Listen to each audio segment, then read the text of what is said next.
We are live at Cajun Field in Lafayette, Louisiana for this Mountain West and Sun Belt Conference clash. The fans ready, and we're ready for the Raging Cajuns of ULL Lafayette to host the Broncos of Boise State. Hello and welcome into our ASN pregame report where our college football analyst, former Marshall University running back and NFL running back Doug Chapman.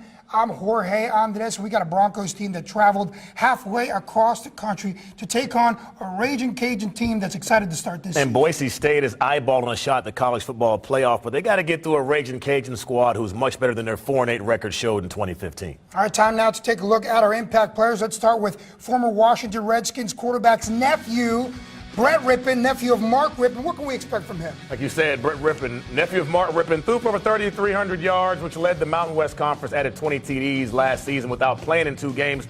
Took his lumps at time, got better and better.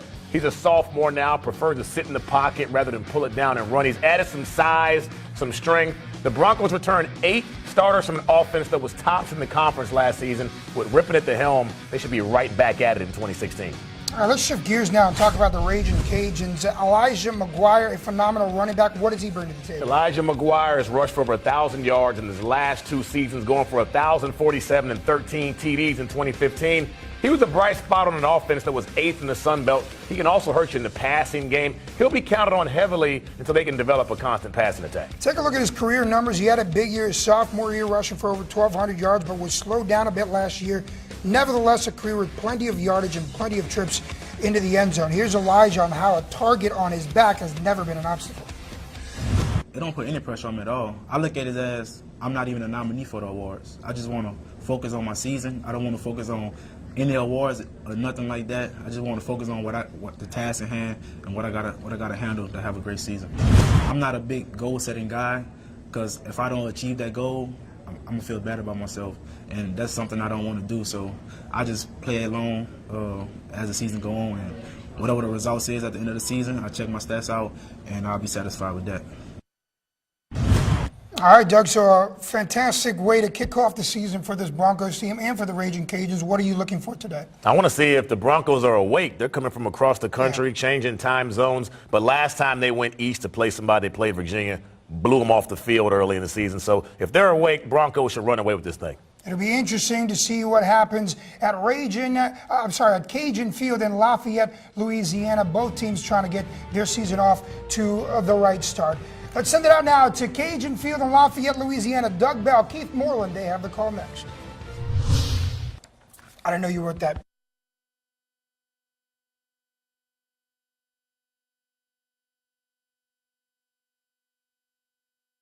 Cajuns love to run the football. The zone read is their forte. 62% of the time they'll be running the football today, and they do it behind a huge offensive line.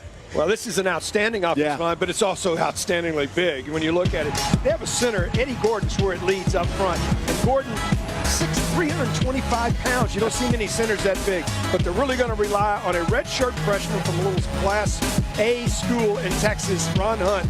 And boy, they're really excited about what he brings to the table. They think he's going to be an outstanding player.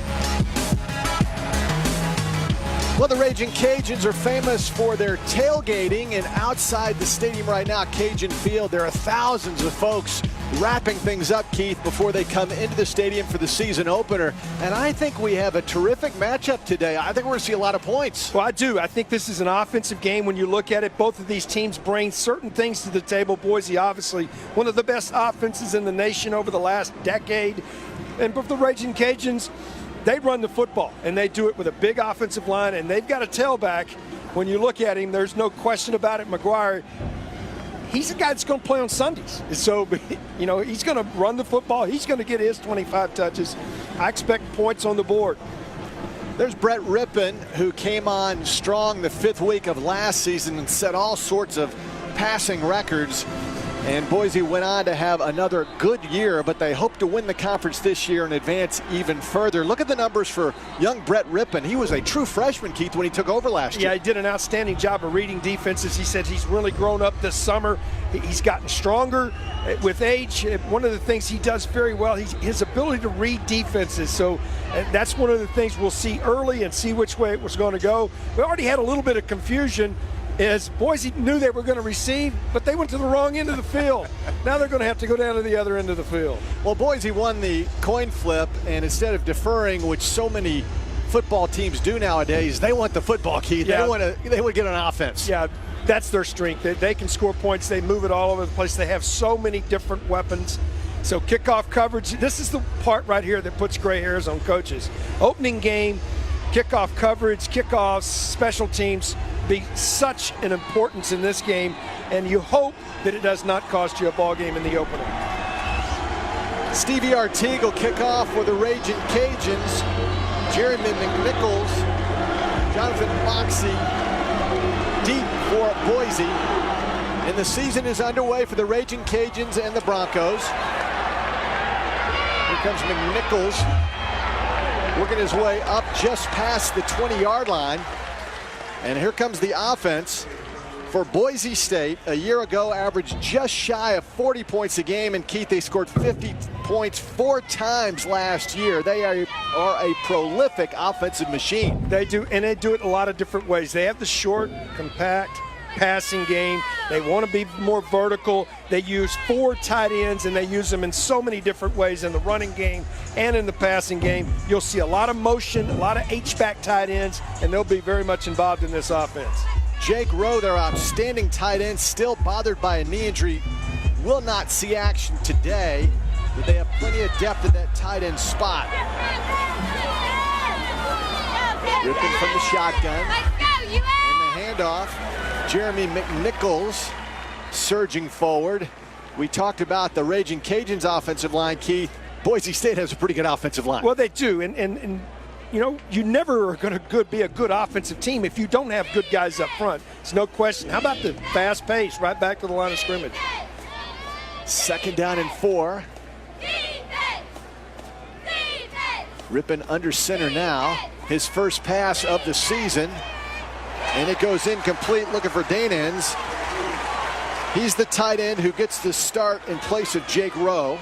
Peters, boy, did a nice job. The difference in that play, Peters from his middle linebacker position, he got in on Rippin. Rippin didn't have a chance to throw the football. He tried to step into it, couldn't. 3rd down and 4 for Boise State. The Raging Cajuns. The defense jumping up and down, trying to get this crowd involved early on a Saturday morning. Rippin with time. And there's your man on the outside, Cedric Wilson, Keith. Wide open. Well, I tell you what, this is a really nice play. Rippin reads it. He sees he's got single coverage on the outside in press coverage against Thomas. And I tell you what, this is just outstanding. You can see Thomas is their outstanding corner. And he's man on man. Just a nice job of finding a way to get to the outside for Wilson, and a great vision to come back to the football. Rippin very comfortable from the shotgun. Again, lots of time. The tight end over the middle. Danens completes that for a gain of 6. And Keith, you mentioned Simeon Thomas starting at cornerback for the Raging Cajuns. First time he's played in 3 seasons. Has worked through some academic issues.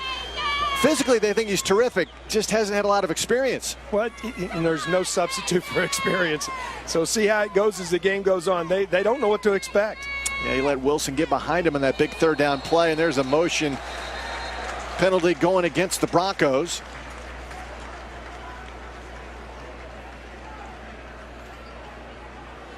Prior to the snap, false start, offense, number 71, 5-yard penalty. Still 2nd down. David Alvarez, our referee from the Mountain West Conference. So it'll be 2nd down and 8 for Boise State.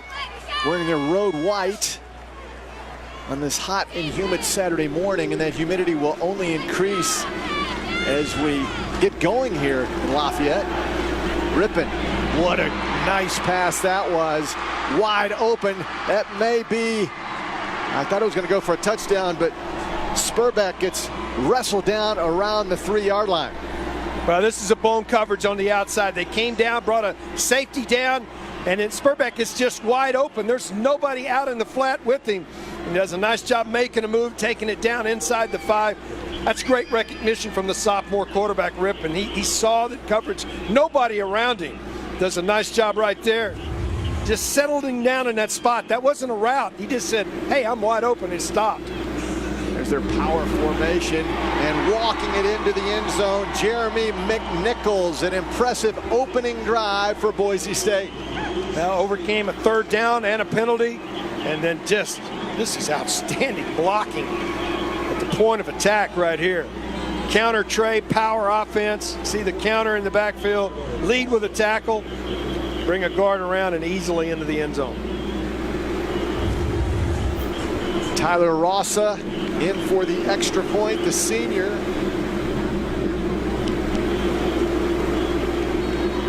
And he gives Boise State the 7-0 lead.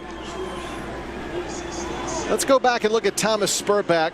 He's on the Blitnikoff award list. 88 catches a year ago, Keith.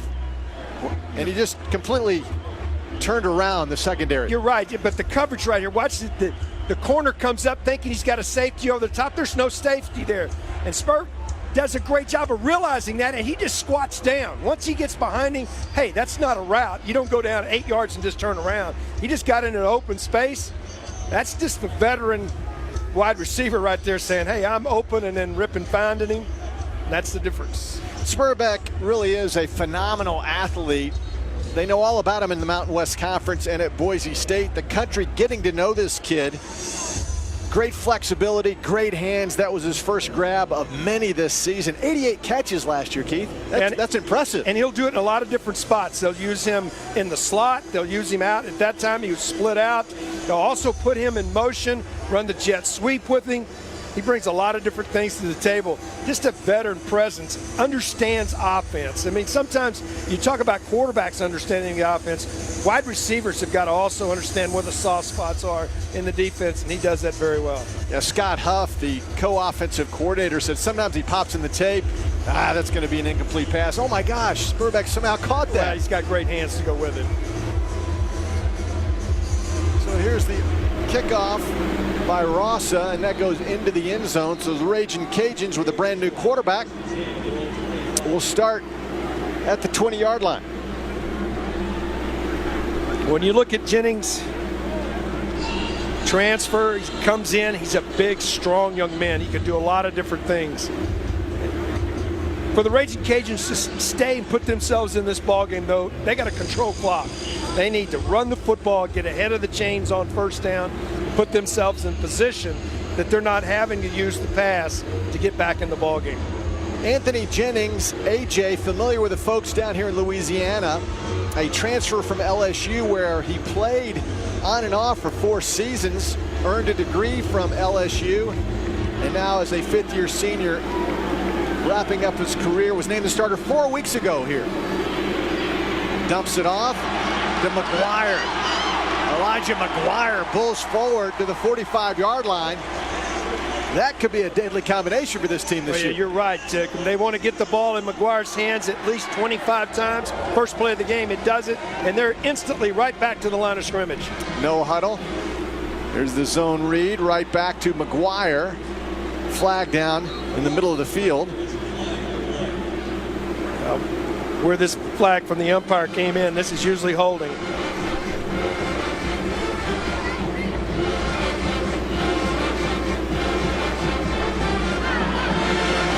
Personal foul. Chop block. Offense. Numbers 50 and 79. 15-yard penalty. Replay first down. If you have contact, if one of your teammates has contact with a defender and you go down or you fall into him, even if you trip into him, they're going to call chop block. It's really something that across college football they're talking an awful lot about right now, is taking that out of the game, and we see it right here early in this first quarter. Mark Hudspeth, the Raging Cajuns head coach, not happy with that, especially after positive yardage on the first 2 plays. Little swing pass out to McGuire. He gets brought down quickly.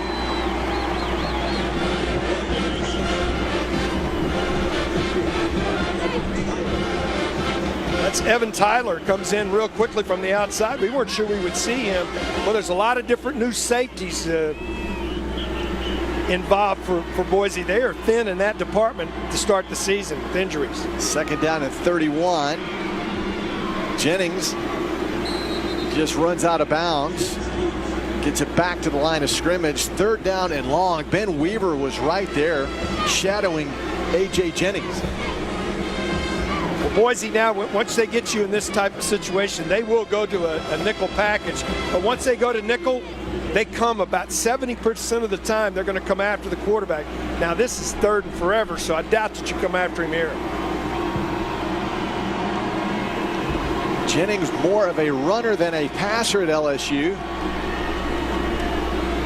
He just dumps it off to McGuire, who picks up 4 yards. Will bring up 4th down for the Raging Cajuns. The idea for McGuire, if he get it in his hands somewhere between 25 and 30 times, the Cajuns figure it'll be a successful day, but that penalty really set him back. Oh, it did. The chop block, it just comes in an inopportune time. You know, the first play from scrimmage, you get 17, 18 yards, get great field position out to the 45, and then the next play you get the 15-yard penalty, can't overcome it. Stephen Coots, the Australian punter, we saw him in pregame warmups, and he can absolutely boom it. High towering punt. The fair catch called for at the 27-yard line. So Boise State will start their 2nd drive from the 27, up 7-0 here in Cajun country. If you are Boise State, 2nd possession of the ball game. In the first possession, folks, they did everything that we talked about in the open. They got the ball early on 3rd down the field to Wilson, something they were really looking for. And then Spurback does a nice job finding the soft spot in the zone, sets down, takes it down inside the 5. Next play, power into the end zone. 7-0 Boise. In their first possession, they made it look very easy. Only 1 3rd down they had to overcome. 3 for 4 through the air for 78 yards on that first possession for Rippon. Sophomore from Spokane, Washington, broke all of Kellen Moore's high school records in the state of Washington, and Boise fans know all about Kellen Moore. He is the nephew of Mark Rippon. And there's that wraparound draw to Jeremy McNichols. And coming up to make the stop is Denarius Howard. Now, this is a veteran offensive front for Boise, and that really helps when you can run a veteran group in there, even though you have a sophomore quarterback. He's got a lot of experience under his belt last year as a freshman, but you can tell he's got more of a grasp of the offense now. 2nd down and 8 for the Broncos, their 2nd drive. And that's close to a 1st down. Damon's the tight end, his 2nd grab of the day. There will be 4 or 5 different guys at that tight end position today for Boise. They use it, and they use it a lot. Running quick on 1st down. Another completed pass to Chaz Anderson. Simeon Thomas wrestles him to the ground. Anderson's really a deep threat. He's a senior from Los Angeles. That time was just wide open underneath. But right now, base zone coverage from the Cajuns. 2nd and a short 1.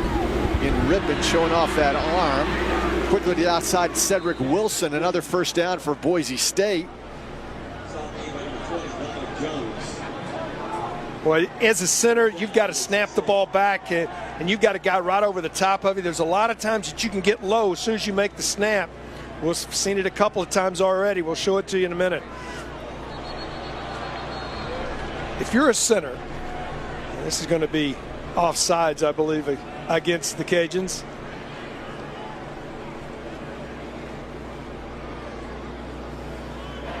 Offside. Defense, number 23, unabated to the quarterback. 5-yard penalty. Still 1st down. That's Tracy Walker.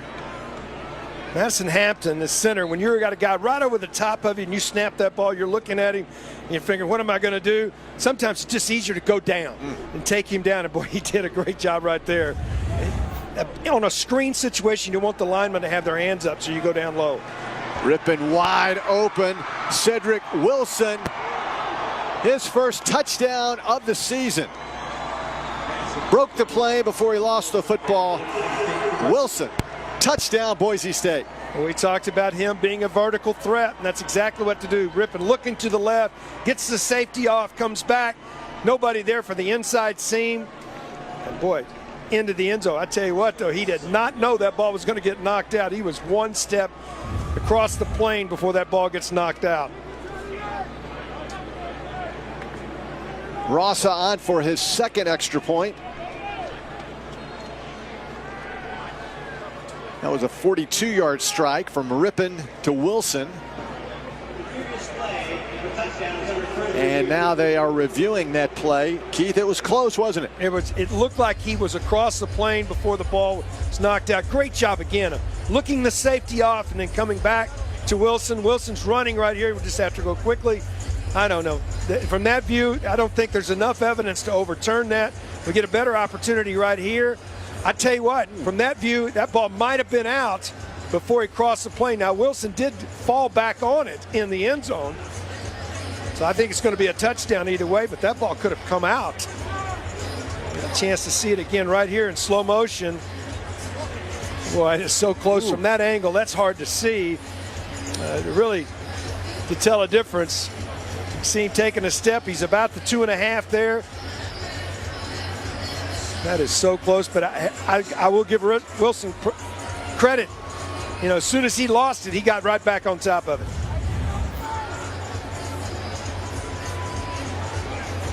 You see the Mountain West officiating crew talking to the video replay booth upstairs. Simeon Thomas, who didn't quit on the play. You got to like that. Young man doesn't have a lot of playing time. So David Alvarez confirms with the video replay officials it was a touchdown. It was close, but the football did cross the plane.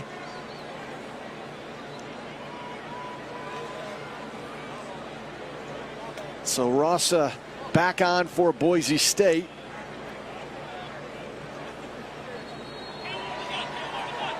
And it's good. But right at the end of the play, Simeon Thomas knocks it out, but I like Cedric Wilson hustling back, getting on top of the football. 14-0 Boise.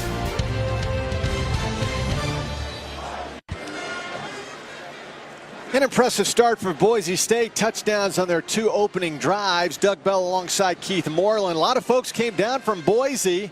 They know all about Brett Rippon. And the guys in the studio before the game, Jorge Andres and Doug Chapman, our pals down in West Palm Beach, Keith, they talked about Rippon, and they were right. Well, you can't get much better than 7 for 8. The only time he didn't complete the pass, he had pressure in his face. He's 144 yards, but I thought the impressive part of it was the touchdown pass there. He did a nice job of looking the safety off. When you're trying to get a backside seam, you want to look the safety off, look to the left, pull the safety away from it, and it came back to it. Pitch and catch for the touchdown. So kicking off for the Broncos, Rossa, who's been busy early on. Raymond Calais is deep for the Raging Cajuns.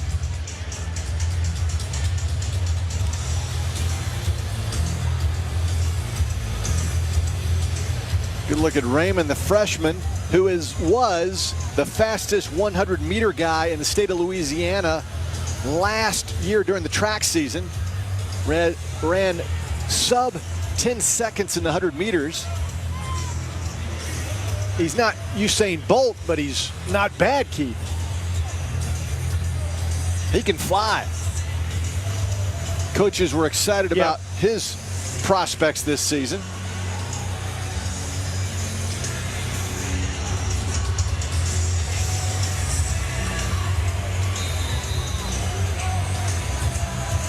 Big drive right here. There's no question for the University of Louisiana. They've got to stay in this ball game to the second half, allow this heat and humidity to take over.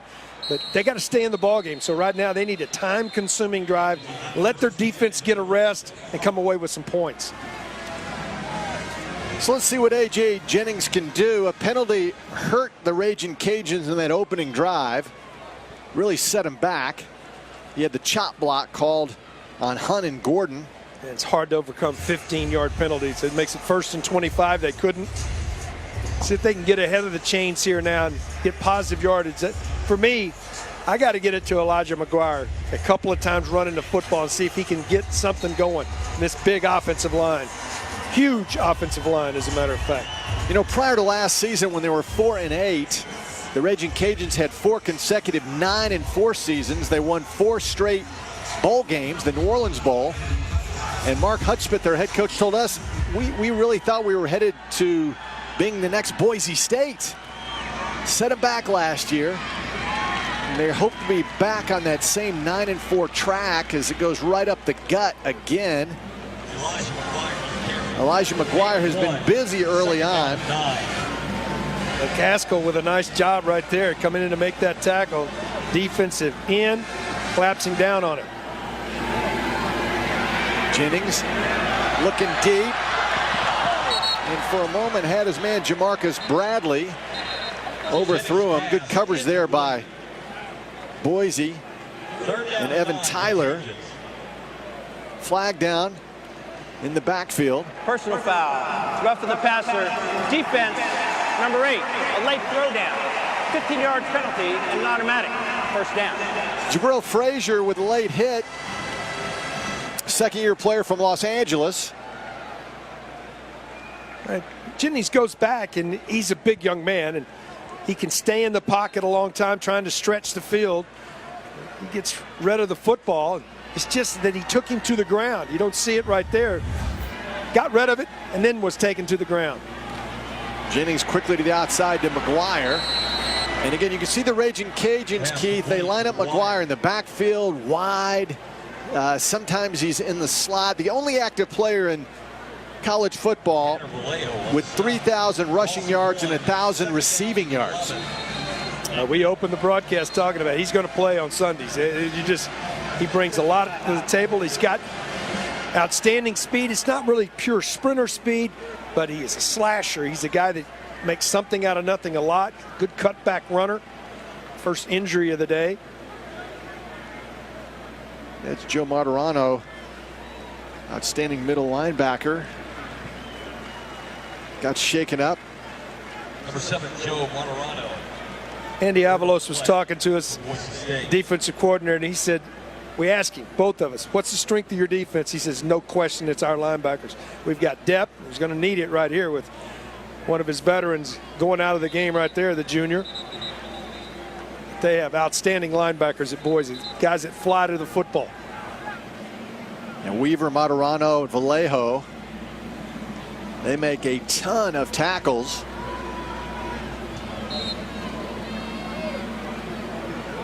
So second down and 11. There's Ben Weaver, led the team with tackles last year, also named a captain, voted on by his teammates. Jennings dumps it off. First down for the Raging Cajuns. Al Riles, his first grab of the season. Senior from Covington, Louisiana. Jennings does a good job here. I like the fact he feels the pocket collapse. He's looking to pass more now as a graduate senior coming in. I think early in his career when he was at LSU, he was a runner. He looked to run first. Now he's looking to throw it first.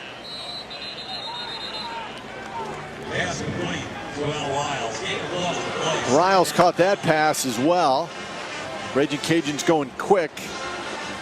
Sam Whitney on the stop for the Broncos. George Munoz, the offensive coordinator for the Raging Cajuns, said he's anxious to see how A.J. Jennings really meshes with the team. Again, just 4 weeks ago, he joined the squad as a fifth-year senior, and that went nowhere. It'll bring up third down. Elliott Hoyt.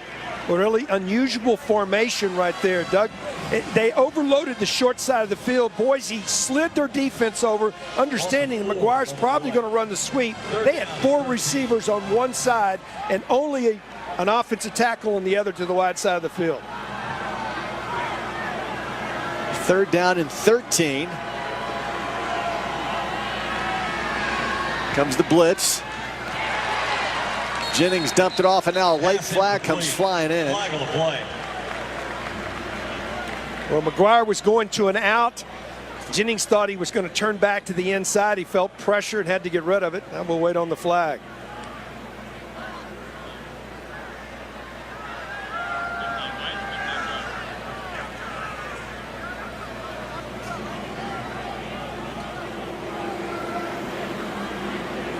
Well, it's a long discussion. David Alvarez talking with the crew there. George Shoup is the head linesman. Alvarez with the white hat. Prior to the pass. Holding. Defense. Number 51. 10-yard penalty and an automatic. First down. Ben Weaver, the talented linebacker for Boise State. Well, this is on McGuire's. He was trying to make that move, coming out, trying to release out of the backfield. Weaver just was getting beat and reached up with his hand. And you see him 15 right there on the top of your screen. See that right hand come up and grab the jersey. And that's what the hold came from. So that keeps the drive alive for the Raging Cajuns, who really need to get something going. And it looked like the left guard, Robert Hunt, the freshman, might have got a little anxious. Well, you're going to have some growing pains. He's a redshirt freshman, first action. A little small school. Offense, number 50, 5-yard penalty. Still first down. Put him in this kind of action. First time I guarantee you, his little hometown, this is about 15 times the size of it. This crowd's here than where he was raised. So a lot of people to play in front of your first time out. 6'5", 330. Mark Hudspeth thinks they really get a steal in recruiting for that young man. And Jennings takes it right and goes nowhere. Elliott Hoyt, veteran defensive lineman, sticking his nose up in there along with Durant Miles. Boise's winning the line of scrimmage, Doug. Right now they cannot get a push. This big, huge offensive line for the University of Louisiana just not pushing anybody off the ball.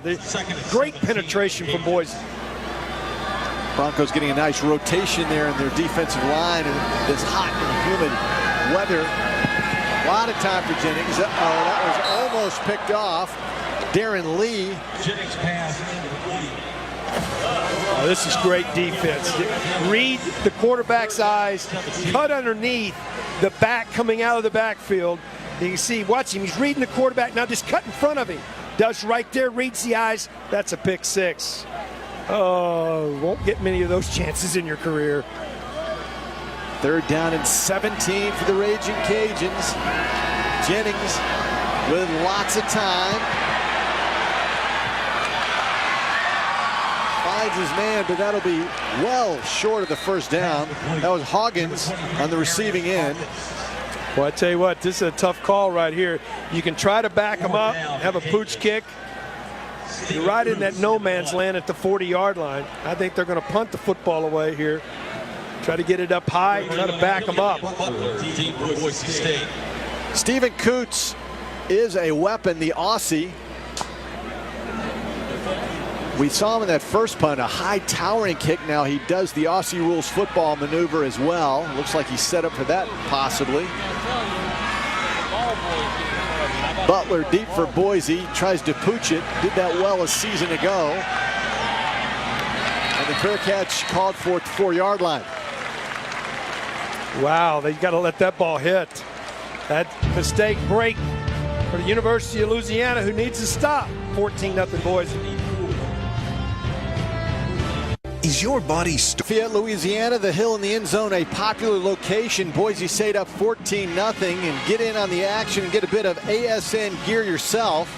Tweet a picture of you and your crew at the game, watching at home, or wherever you're watching your favorite team. Each week, one winner at the FBS and one at the FCS level will win an ASN prize for the best fan photo. Tweet us at #BlackTalkContest. For complete rules, go to www.americansportsnet.com/contest.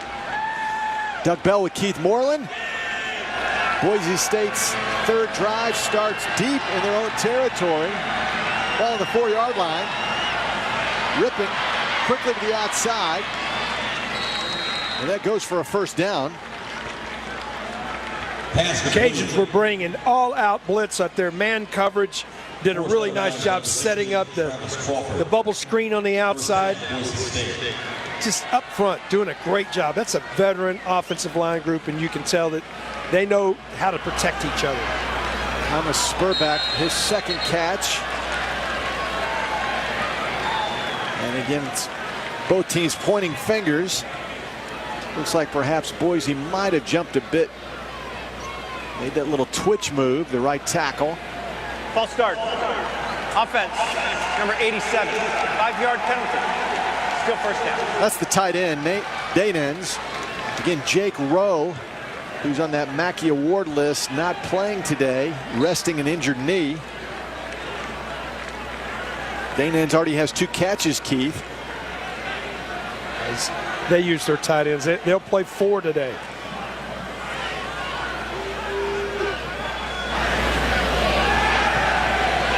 Rippon with all day to throw. Cedric Wilson again on the outside. Wilson falls forward. Again, Wilson is really doing a number on Simeon Thomas. Wilson's the outside receiver here. He's on the outside.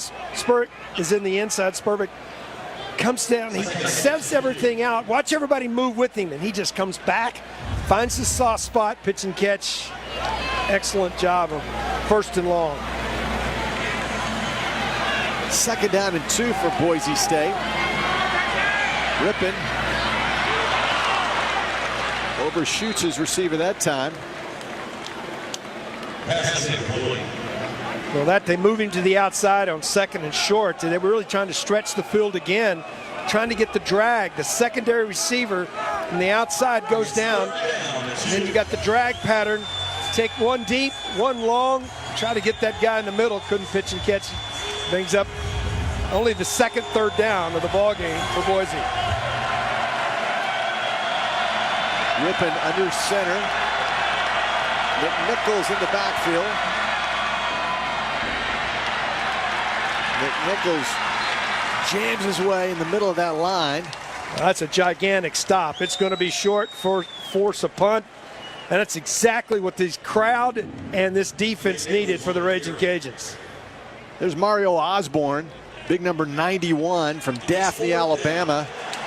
He really plugged the middle there. That was a big stop, Keith. You're right. I mean, that kept them in the game. You know, they've talked all week. We've heard it all training camp from the Raging Cajuns. Hey, we want to get this to the 2nd half. We feel like and it's going to be to our favor with this heat and humidity. But they got to keep this game close. That's a big stop right there. Give their offense a chance. Should get decent field position. Sean Whale, his first punt of the game. Senior punter.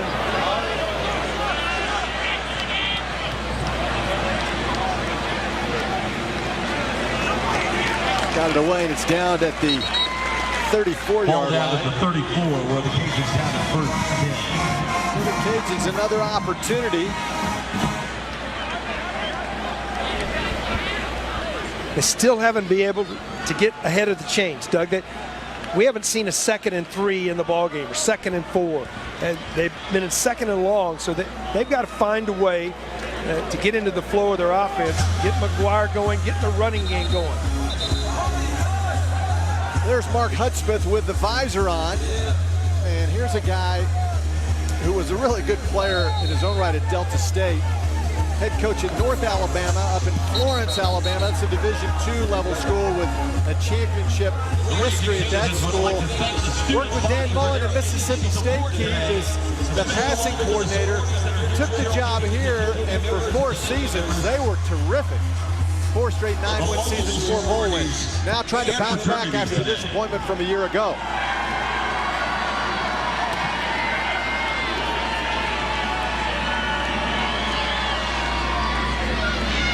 Back to the ground game. McGuire. That's their game, Keith. Just keep it up the middle, run the clock. This offensive line has been challenged. You can tell right there. That was their best push up front in the ballgame.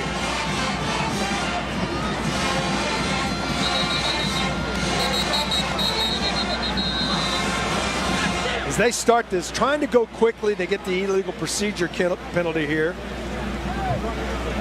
False start. Offense, number 20, 5-yard penalty. Still 2nd down. The previous play, though, this is the first time we've seen this push. Those 5 guys up front, especially on the left side. Watch this push. They get pushed back. There's no penetration right there, and that allows your running back to make a move.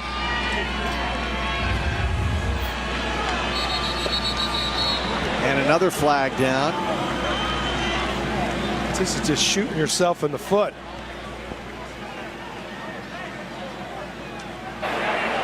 False start.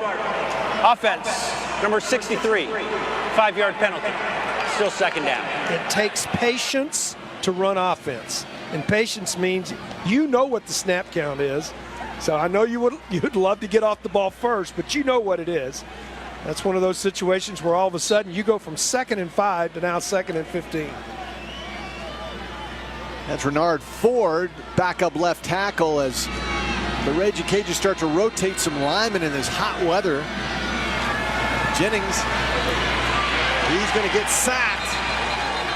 Nowhere to go, looked left, was going through the progression, and then you're right, Keith, the defensive line is outplaying the O-line for the Raging Cajuns.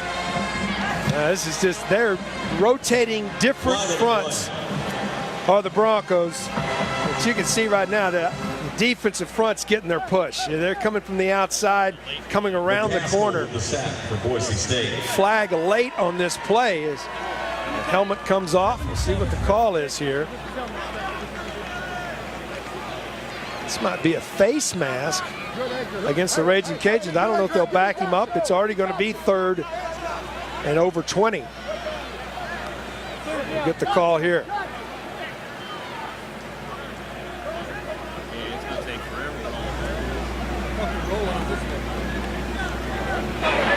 Yeah. Personal foul, face mask, offense, number 77. 15-yard penalty from the previous spot.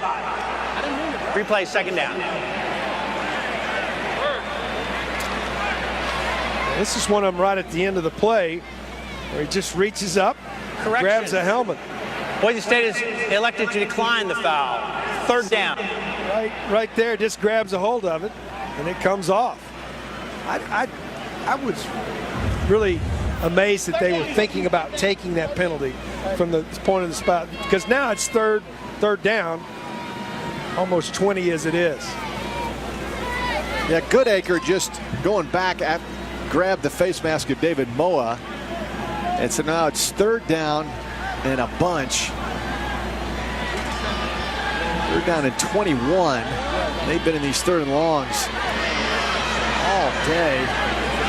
Jennings just runs it right up the gut. It'll bring up another punting situation for the Raging Cajuns. Darren Lee on the stop for Boise State. Front 7 for Boise State has won this first quarter. They've got the Raging Cajuns off balance. They haven't been able to get anything positive on 1st down. And the defensive front dominating the game to this point. We'll see how the Raging Cajuns respond. Again, the coaching staff curious to see how A.J. Jennings would respond when things were not going well for him. The punter, Coots, has been a big-time positive for the Raging Cajuns. What a boot. Fair catch called for at the 16-yard line. That was Butler. That's a weapon. Wow. That is an outstanding weapon. He got this one to nose over. We watched him warming up, guys, and I can tell you I was amazed at his legs. First down, leg Boise strength. State at their own 17. Just outstanding. A little bit of a semi-roll here. Rolls to the outside, gets away from, and this is a monster punt. See the fair catch sign? And then he has to back up 12 yards to make the fair catch. 54 yards, Keith, on that boot. No return. That's what you like to see. Now, he has been very good today. The thing is, though, it just hasn't slowed down this Boise State offense so far, although they did get a stop on the last drive. Rippon with time again, and once again finds Cedric Wilson. He not only shows nice hands, but some toughness there, Keith. Oh, that's what we were talking about in the open. This guy's going to be a star. He's got the ability to break tackles. He's tough. The ability to stretch the field. He's an outstanding wide receiver. Coffeyville Community College. His dad, Cedric, played in the National Football League with the 49ers and the Steelers. Was on the 2005 Super Bowl champions with the Steelers. And right on cue, catches another one for a 1st down. I think Rippon is, we talked about Spurback. He's got another favorite target now. Yeah, they've got great communication. You saw the blitz. Rippon changed the play instantly when he saw the blitz coming off the corner. He knew he had to get out of his hands. That's not even a step drop. That's catch and pitch it. And the pitch and catch goes for the first down. Wilson grew up in Memphis, Tennessee. And that's the end of the first quarter. Dominated by Boise State. They're up 14-0. They rolled in here on Thursday, and so far it has been all Broncos.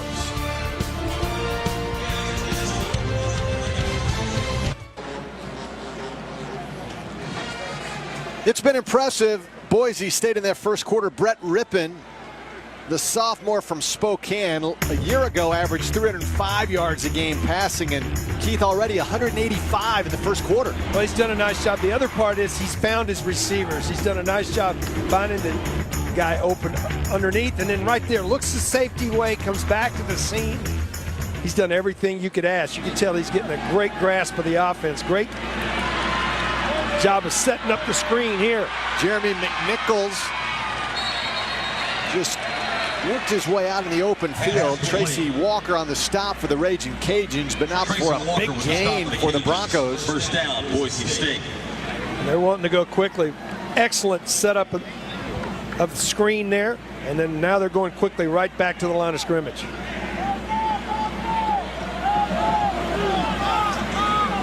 Dane Ed's the tight end, got set over there on the left side. That was a 20-yard pickup. Here's the double pass, wide open. That's going to go for a touchdown, Jeremy McNichols. Well, you catch 88 passes, Doug, and then you throw your first touchdown pass. Spurbeck with a strike, 48 yards.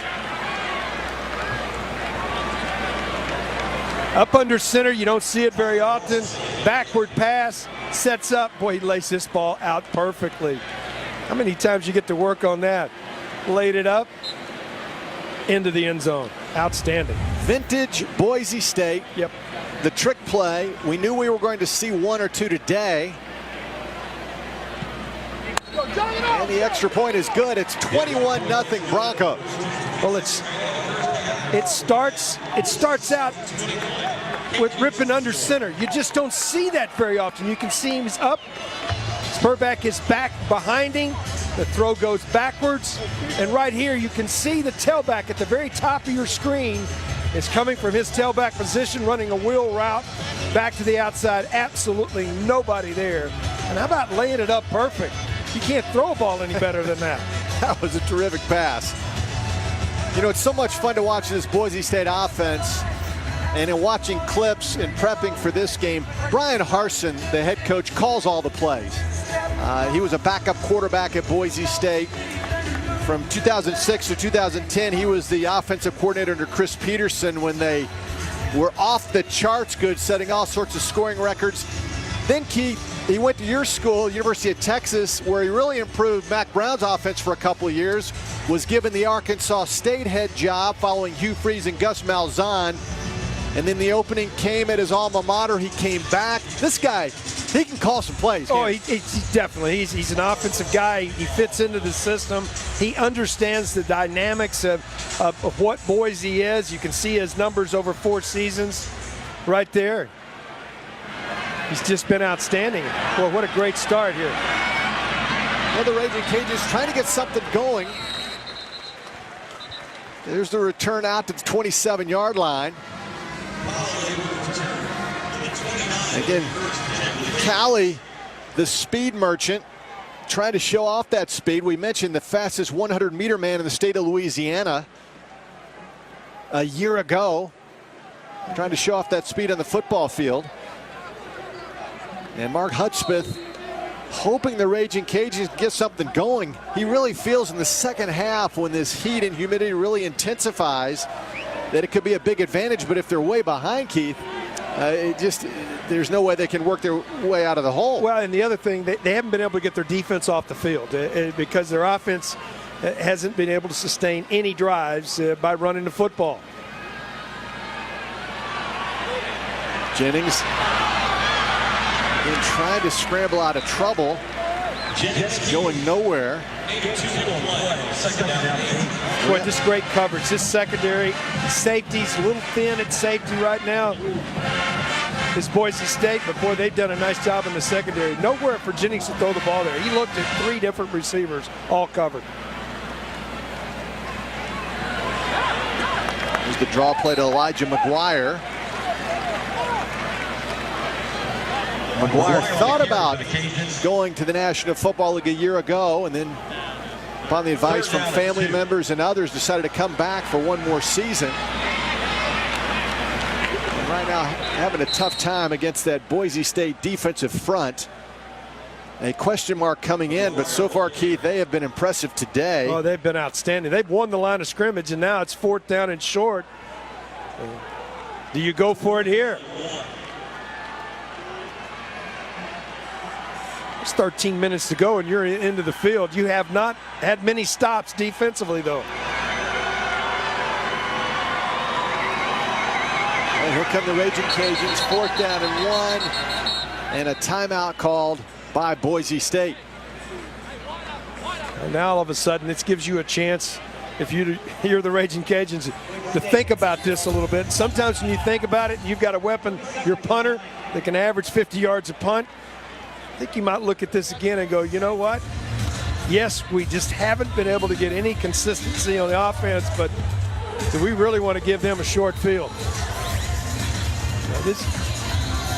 That's above my pay grade. Well, short field, long field, they haven't been able to stop Boise State, so perhaps they're thinking, you know, gosh, we got to keep this football away from that offense.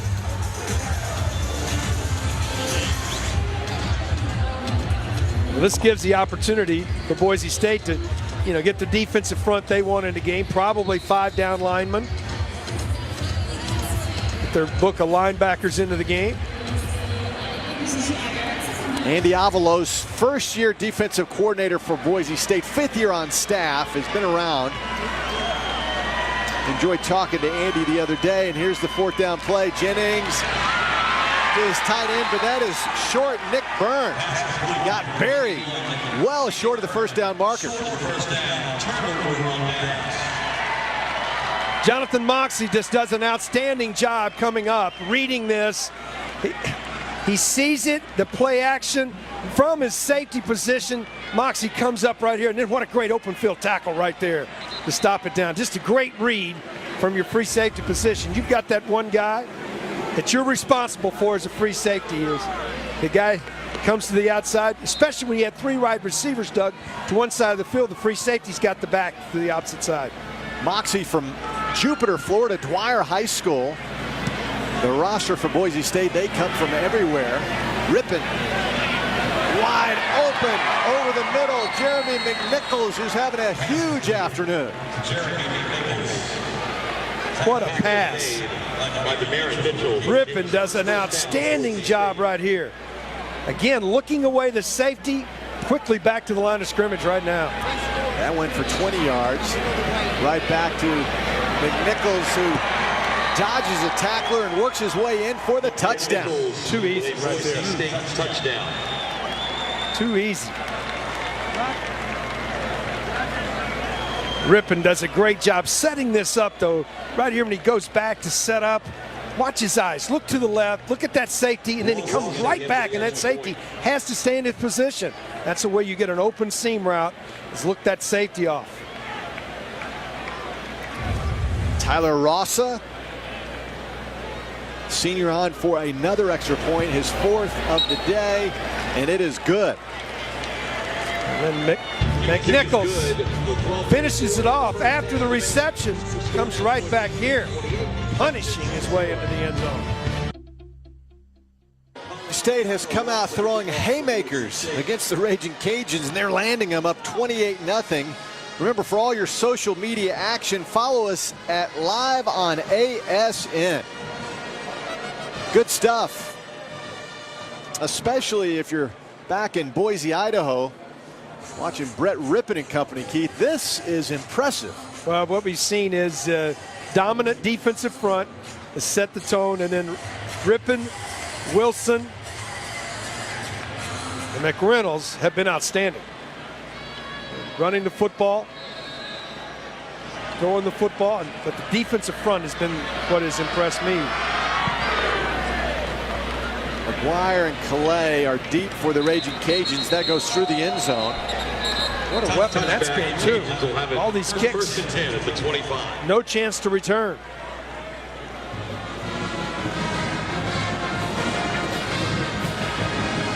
It's offense is always the same way, but it's about first down. You've got to find a way to get on time, so to speak, get ahead of the change where you can get into the rhythm of your offense. The Raging Cajuns just have not been able to be positive on first down, so that's put them in 3rd and long the entire afternoon. We mentioned those 4 consecutive 9-win seasons and bowl victories for the Raging Cajuns. Terrence Broadway was their quarterback, and what a talent he was. And they thought they might be able to replace him quickly. That has not been the case. Pass out to Keenan Barnes. And a flag down late as he ran out of bounds. Now this is trying to get a deep one. They was going to be play action, fake the bubble screen, and they were trying to get 2 deep receivers, one on a fly, one on a post. That's just great coverage for Boise. They did not bite on it. We'll get the penalty here at the end. For Boise. There is no foul for face mask. 2nd down. Again, the call from David Alvarez, Mountain West Conference officiating crew. They're faking this right there. You can see the inside receivers on a wheel, outside receivers on a post, and there's just everybody's covered. That's great coverage in the secondary. 2nd down and 8 for the Raging Cajuns. And there's Elijah McGuire. And we've said it the entire first half. It's 3rd down, and it's not 3rd and short. 3rd down for the Cajuns. 3rd and 4. Boise State now playing some youngsters. Blake Whitlock in at linebacker for the Broncos. And another sack for Boise State. That's Jabril Frazier. Just a great job. Frazier would not be blocked. He's on the outside, playing basically as a nickel in a passing situation. He comes off the corner. They're trying to roll to that side. He just wouldn't be blocked. He just got into the backfield. 2 different guys had shots at him. And as Jennings, you can't blame Jennings. He had no time to deliver the football. Tough day for Mark Hudspeth and his Raging Cajuns. Coach Hud wears that visor. Not enough players on the field, so they're going to have to use a timeout. Louisiana. It's called their first timeout of the half. 30 seconds in length.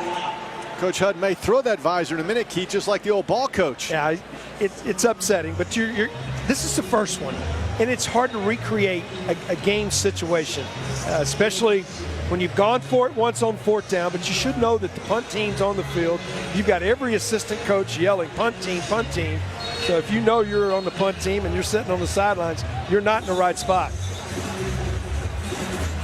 It was interesting as we talked to Coach Hud this week, Keith. He said after those 4 straight bowl wins, I really thought we were headed to becoming the next Boise State, which gives you a lot of information on how much respect they have for Boise.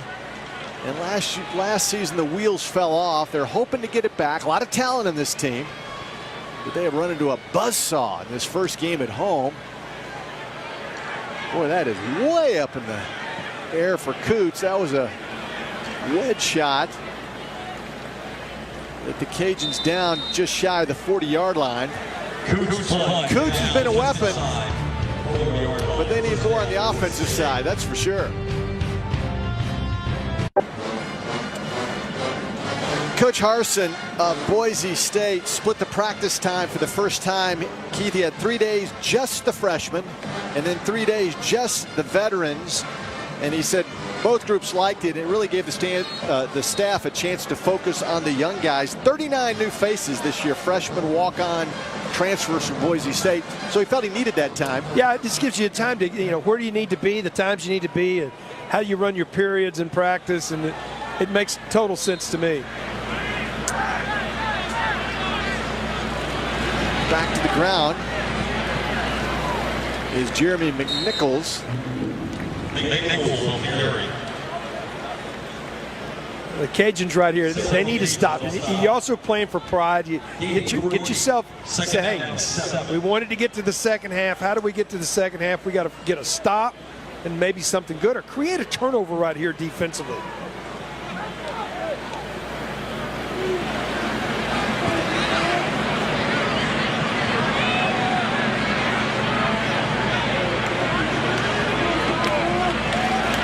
Comes that speed handoff to the outside, goes Thomas nowhere. does a nice job coming up making a tackle right there.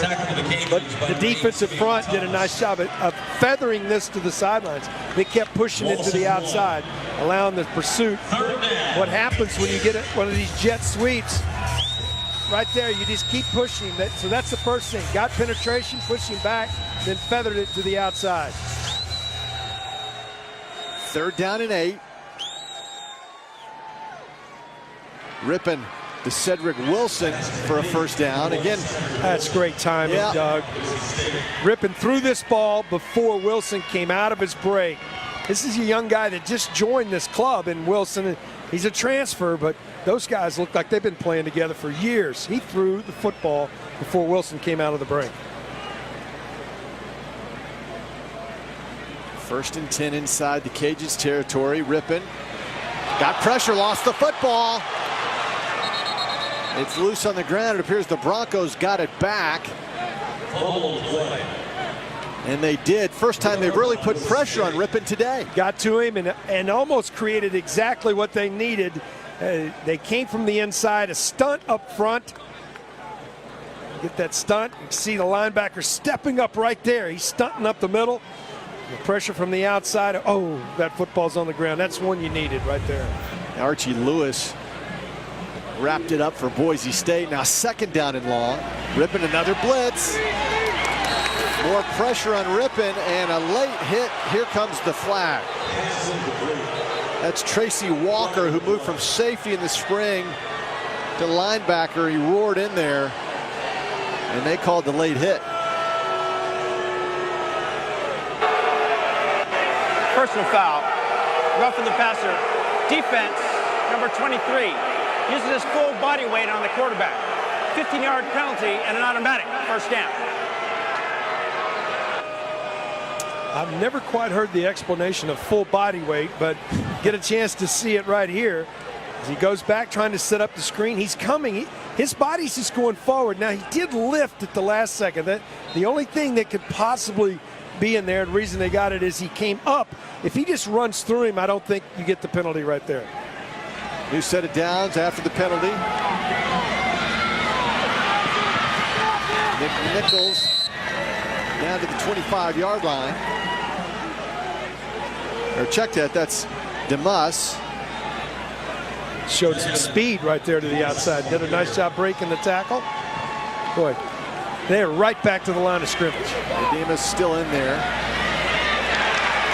And roaring through to make the tackle is Otha Peters. Peters, a young man who started his career at Arkansas in the Southeastern Conference. He was actually on the all-freshman team in the SEC and transferred to Louisiana. That was a good play. It was. He read it really well. And then how about the explosive speed, the closing speed to make the tackle? That goes incomplete, looking for Spurback.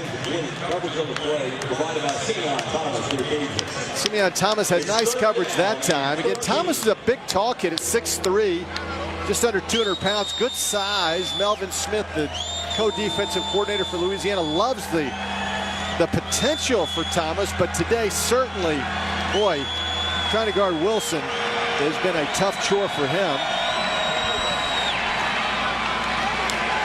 Draw play on 3rd down. McNichols gets stopped by Otha Peters. But it still is a big stop. It's going to force a field goal attempt. And you always feel like playing defense, you protect the red zone, and they did exactly that. Going to force a field goal attempt. That was a good defensive series for the Cajuns. So a 42-yard field goal attempt now. For Tyler Rossa. And it's no good. It was wide right, just pushed it a tad to the right. So a nice stop for the Raging Cajuns. Well, that was big. You feel pretty good about it. You had to overcome a personal foul penalty where you had Boise State would have been 3rd and 17 and turns into a first down. And then you hold them to a field goal attempt, and this just doesn't hook. Stays outside right. Played for it to hook.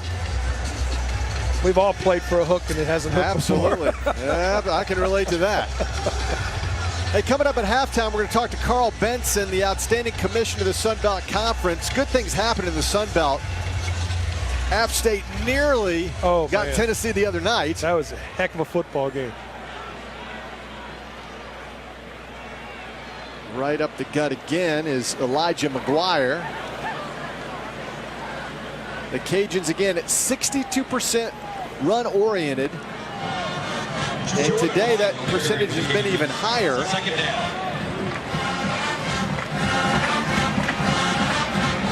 Right up the middle again. Positive yards. Darren Lee on the stop for Boise State. But they put themselves in a very manageable 3rd down. Van Der Esch and Lee in there at linebacker for Boise State. And that penalty should give the Cajuns a first down. Moa jumped the gun a bit there at nose tackle.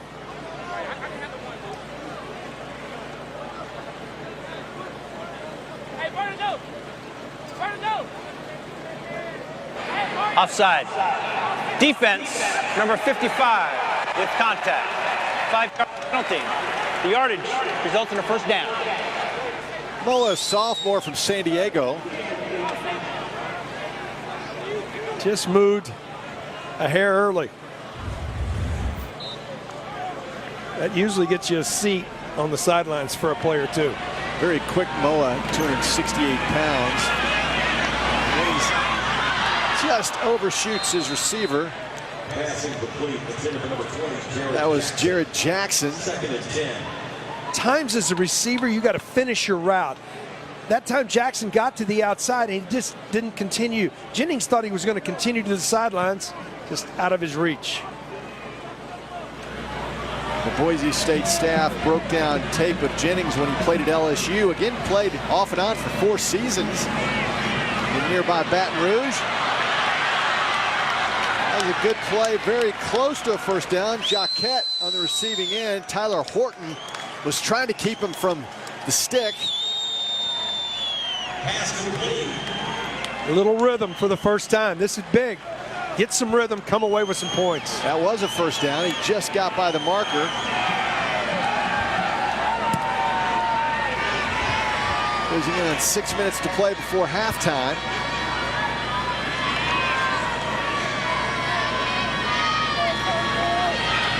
And Jennings, that's what he does well. First down, best play of the day for Anthony Jennings. Excellent blocking up front. Did a nice job getting a seal from the offensive line. And then your job as a wide receiver, running back, block. Watch these blocks by the wide receivers. 2 good ones down the field. Get the first down. And Kevin Dotson, right guard, really got out there. Another positive gain. Elijah McGuire gained 2.5, maybe 3 yards. Boy, Boise's done a really nice job, Doug, of running different defensive front. After every play, they're trying to use some depth. They have used 8 guys up front minimum here in this first half. And a flag down. A little substitution on the offense. 12 players in formation. 5-yard penalty. Still second down. Well, the Cajuns have had a couple of those today, just self-inflicted penalties that have really stopped drives or slowed them down, Keith. It just puts you in a situation where it changes your play call. Empty backfield here.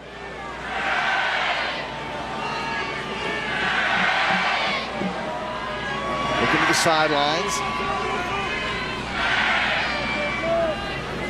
They get the signals from the sidelines, and here's Jennings quickly to the outside. And that goes for 4 yards. That was to Jamarcus Bradley. Jamarcus Bradley on the reception. Again, this is a young receiving core. It is. Bradley, a freshman. Jaquette, a freshman. Jared Jackson, a freshman. Barnes, a sophomore. And they're all 6 foot plus.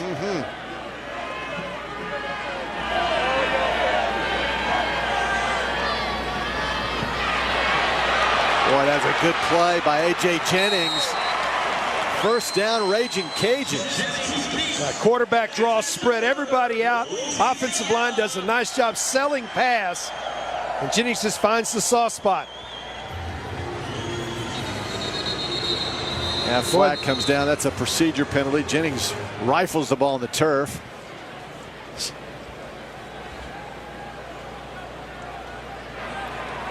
Illegal snap infraction. Offense, number 79, 5-yard penalty. Still first down. The previous play that they set this up well. The offensive line doing a good job when you're trying to put yourself in a position to run quarterback draw. The center is so important. He's pointing everybody. Look, everybody bail back like they're pass blocking, and that gets the defense to come on upfield, allows Jennings to come underneath them.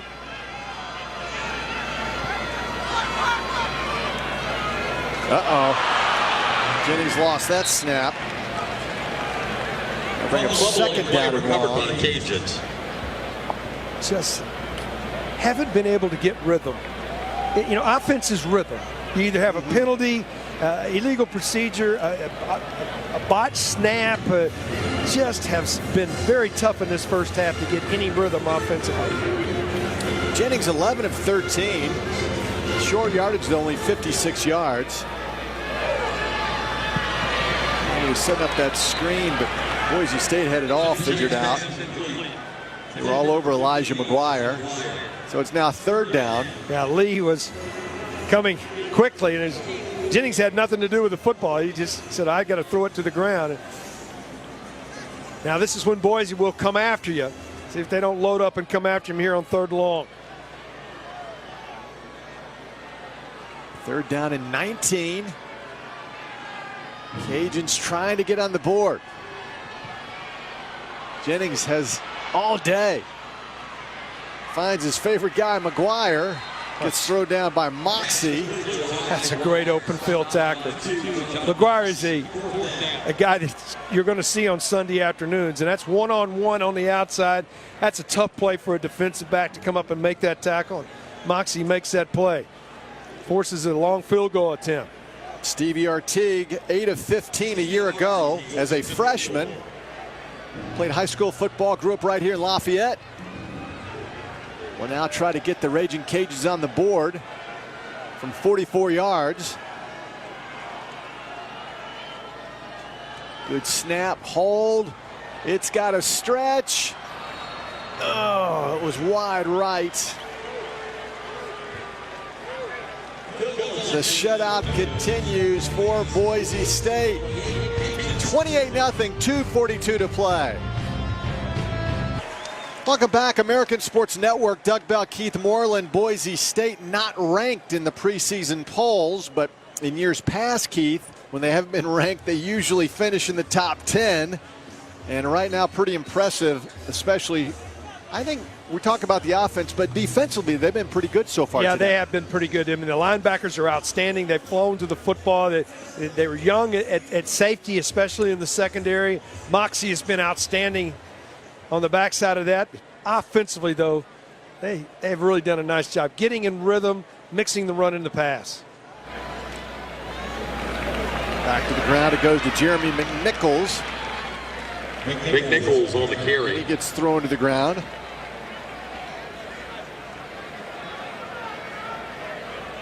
McNichols put together only 5'9", but a solid 210 pounds. Yeah, strong, very difficult to bring down.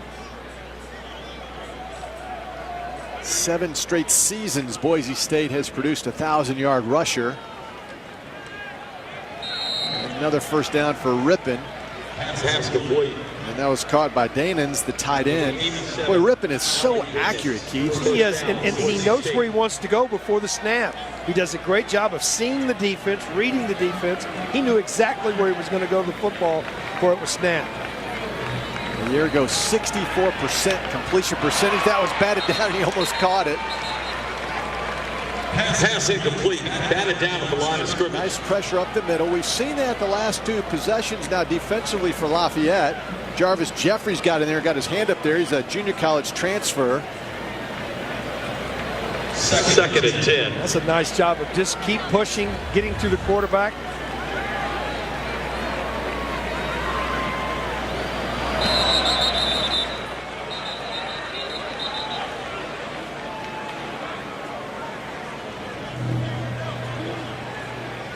Movement on both sides. This is one of those difficult ones where you're trying to figure out, well, who's this on?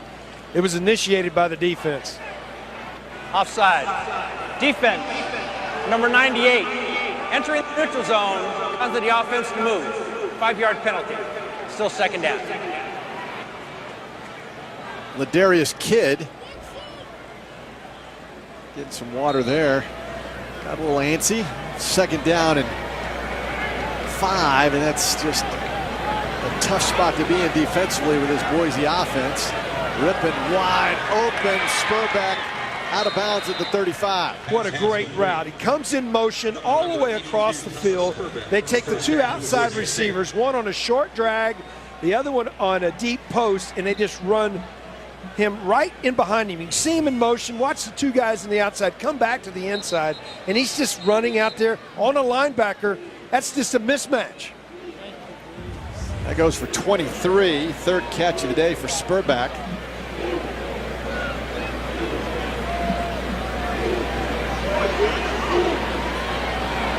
Well-designed play, though.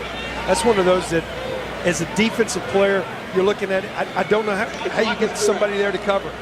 It'll start on the snap.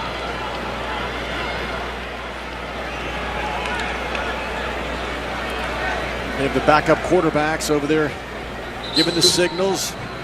Dummy signals, the real McCoy. Who knows? They're holding up that sign as well. Rippon going for it all. Wilson in the end zone. Just can't quite hook up. There was some contact. About the 15-yard line, there was contact. You can see it right here. There's a little bit of contact right there, and it just knocked Wilson off stride, and that's why that wasn't completed. Just disrupted the timing a little bit. Savion Brown, all Sun Belt Conference preseason first team on the coverage there. Second down, Rippon. It is a catch, but he was out of bounds. Didn't get the feet down. That's a nice job by the secondary to come in. To come in, finish the play. Just finish. As he was trying to get his feet down, couldn't come down. Right here at the end as he goes up, watch. He does get his foot down, but it's out of bounds. Yeah, Howard knocked him out of bounds. Got over there quickly. 3rd down and 10. Crowd trying to get into it. Man coverage. Underneath Spurback. Wide open. Touchdown Broncos. 35 yards. When you catch a team that's going to man to come after the quarterback, the bubble screen is an outstanding play, because then at that point, the defensive back takes his eyes off of the quarterback, and it just sets up the bubble screen perfectly here. Watch guys turn, go away from the quarterback. They start looking at receivers. What a nice job of that big guy out front to get out there and make the play. Lewis does a nice job. Big left tackle out there in front, along with Hamilton, the center, was out there. Rossa, another extra point. Rippon, a couple of touchdowns now in the first half, and Keith, 304 yards through the air. Well, it's just an outstanding first half. He is going to be a star. There's no question about it. He's got a great idea of the offense now, understands it. But I just like his poise when he's in the pocket. What he does, he sets himself up. We have not seen him force a football here in this first half.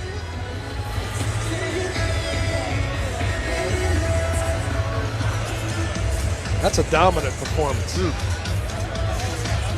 Rippon has put on some weight as a true freshman last year. He was only about 175 pounds. Now he's about 195. Still looks skinny, Keith, but the coaching staff told us he's really put on some weight in the upper body. Oh, yeah, you can just tell he's gotten bigger, stronger, understands the offense. How about a quarterback rating of 213 at this point? I mean, 213. Well, it's been fun to watch.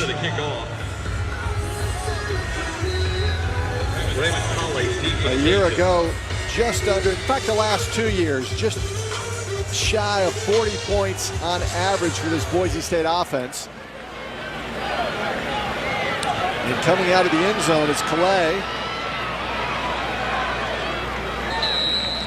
And turns it out to the 24-yard line. 1:23 to play before halftime. Well, at this point, you're trying to protect the football. You're going to get the football if you're the Raging Cajuns to start the second half. This is a time as a head coach where you say, you know what, I think we protect it right here.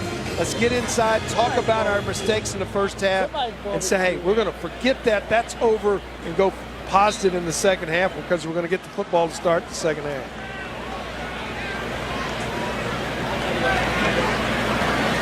Jennings with time. Overshoots his receiver on the outside, Jared Jackson. Jackson does a nice job right there playing defender. That ball was over his head, and he made sure that it was not going to be intercepted. And Tyler Horton was out there on the coverage at corner for the Broncos. And the strength of Anthony Jennings, AJ, even though he has a good arm, his strength is running the football. But when you're down 35-0, you're going to have to toss, and he has a wide open receiver. Biggest gain of the day, Jamarcus Bradley on the receiving end for the Raging Cajuns. Well, you get to the outside, and Jennings does exactly what you're supposed to do, buy some time, and then the safety comes down, takes the inside post, and he's wide open. Nice recognition, pitch and catch. That's incomplete. That previous play went for 36 yards, biggest play of the day so far for the Raging Cajuns. See the safety, Moxie, coming down to the inside. That allows him to be wide open to the outside. Gets out of bounds, stops the clock. Second down and 10, just outside a minute to play here in Lafayette, Louisiana. Oh, there's the pressure coming down on Jennings. Jennings sacked. Elliott Hoyt was there, along with Van Der Esch, the linebacker. Hoyt, the young man from England. And he's a senior now at Boise, and as the coaching staff told us, seems like Hoyt's been around here forever.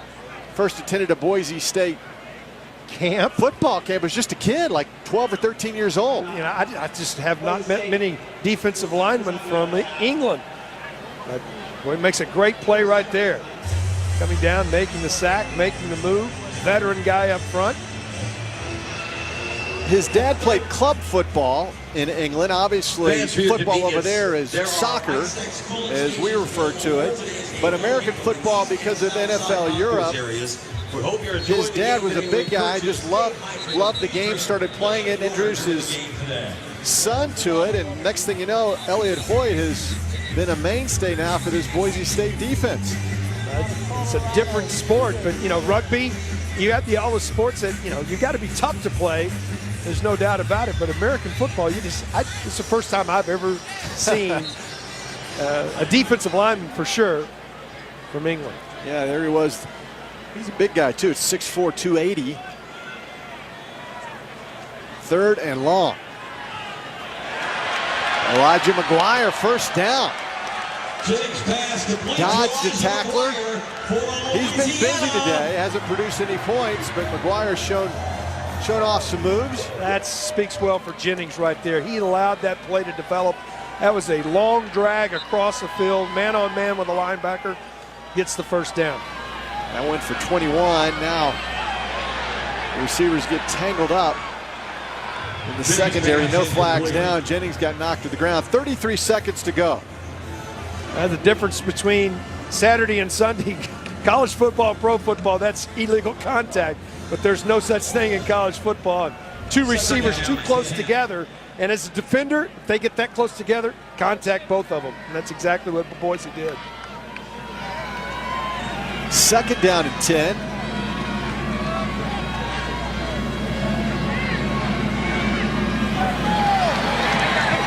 And out of bounds. Nice pitch and catch. To number 10, Matt Barnes. Save that clock right there. That was big. Now, you'd love to come away with 7 right here. I think you got to push this ball into the end zone right here. Matt Barnes, who caught that last pass in the slot at the top of your screen. Jennings looked left all the way, and the pressure came from his right. Anthony Jennings sacked. He goes down hard. That was Sam McCaskill. 4 captains for this Boise State team voted by the players, and McCaskill was one of them, a senior. Injured player on the field for Boise State is Gabe Perez. It's going to force a timeout now. It's going to be another long field goal attempt. Boise thinking right along with me. That's the first time they came with max. They brought 7 that time. They just overmatched the offensive front for the Cajuns as they just had brought everybody. You can see them all coming from all different directions. Just able to get there. Boy, Jennings stood in there and took a pop right there. Jennings is a good-sized young man, 6'2", about 235. There's McCaskill. Talked to Coach Harsin about being voted a captain. He said at Boise State, like most programs, when your teammates vote you a captain, it is a big deal. And they expect a lot from these guys. Yes, they do.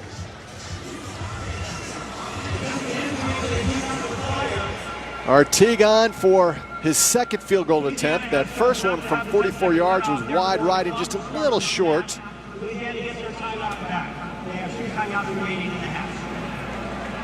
This will be the same distance as before, 44 yards. His long field goal a year ago was 49 yards.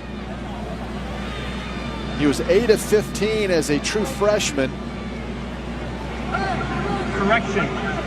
Louisiana would like the 10-second runoff. Please reset the game clock to 13 seconds. The clock will start on my signal. The kids are lined up in the end zone, the grassy knoll.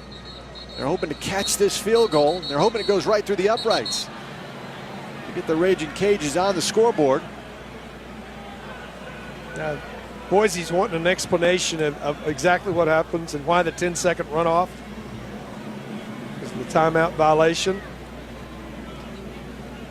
So the explanation. Boise does not want to use their timeout to avoid the 10-second runoff. We are good.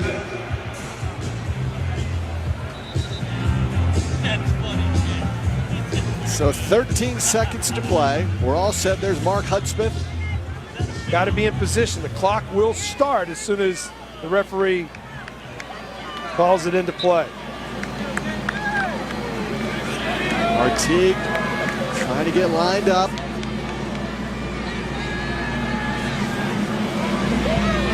It's a much better kick than before. And it's good. Raging Cajuns on the board at the end of the first half. Solid drive, solid kick. Did a nice job. They took over after the touchdown. You know, didn't have a lot of time. The big play, the difference, Doug, the 36-yard play on first down, started the drive and came away with points. Stevie Artigue, young man from Lafayette, puts the Raging Cajuns on the board. Time now to go to our ASN studio down in West Palm Beach. Jorge Andres and Doug Chapman. Gentlemen, take it over. I know it's cooler in the studio than it is here, that's for sure. Doug, thank you. Cajun Field is where we are for after one half of play. It's all Boise State, 35-3. It's been the Brett Rippon show in the first half. And welcome into our ASN halftime report with Doug Chapman. I'm Jorge Andres. Brett Rippon, the only Mountain West quarterback last year to throw for over 3,000 yards and 20 touchdowns, well on his way this season, already over 300 yards passing. Yeah, the apple doesn't fall far from the tree. We know who his uncle is. Mark Rippon played for Washington, was MVP of the Super Bowl, and he's come out on fire, on his way to having 600 yards passing out here. They may sit him down in the second half, but he's been lighting up UL Lafayette the first half. 35-3, the Broncos leading the Raging Cajuns. Still more to come, including the keys to the victory for this Broncos team, as well as taking a look at the college football landscape. Stay with us. At the University of Louisiana at Lafayette.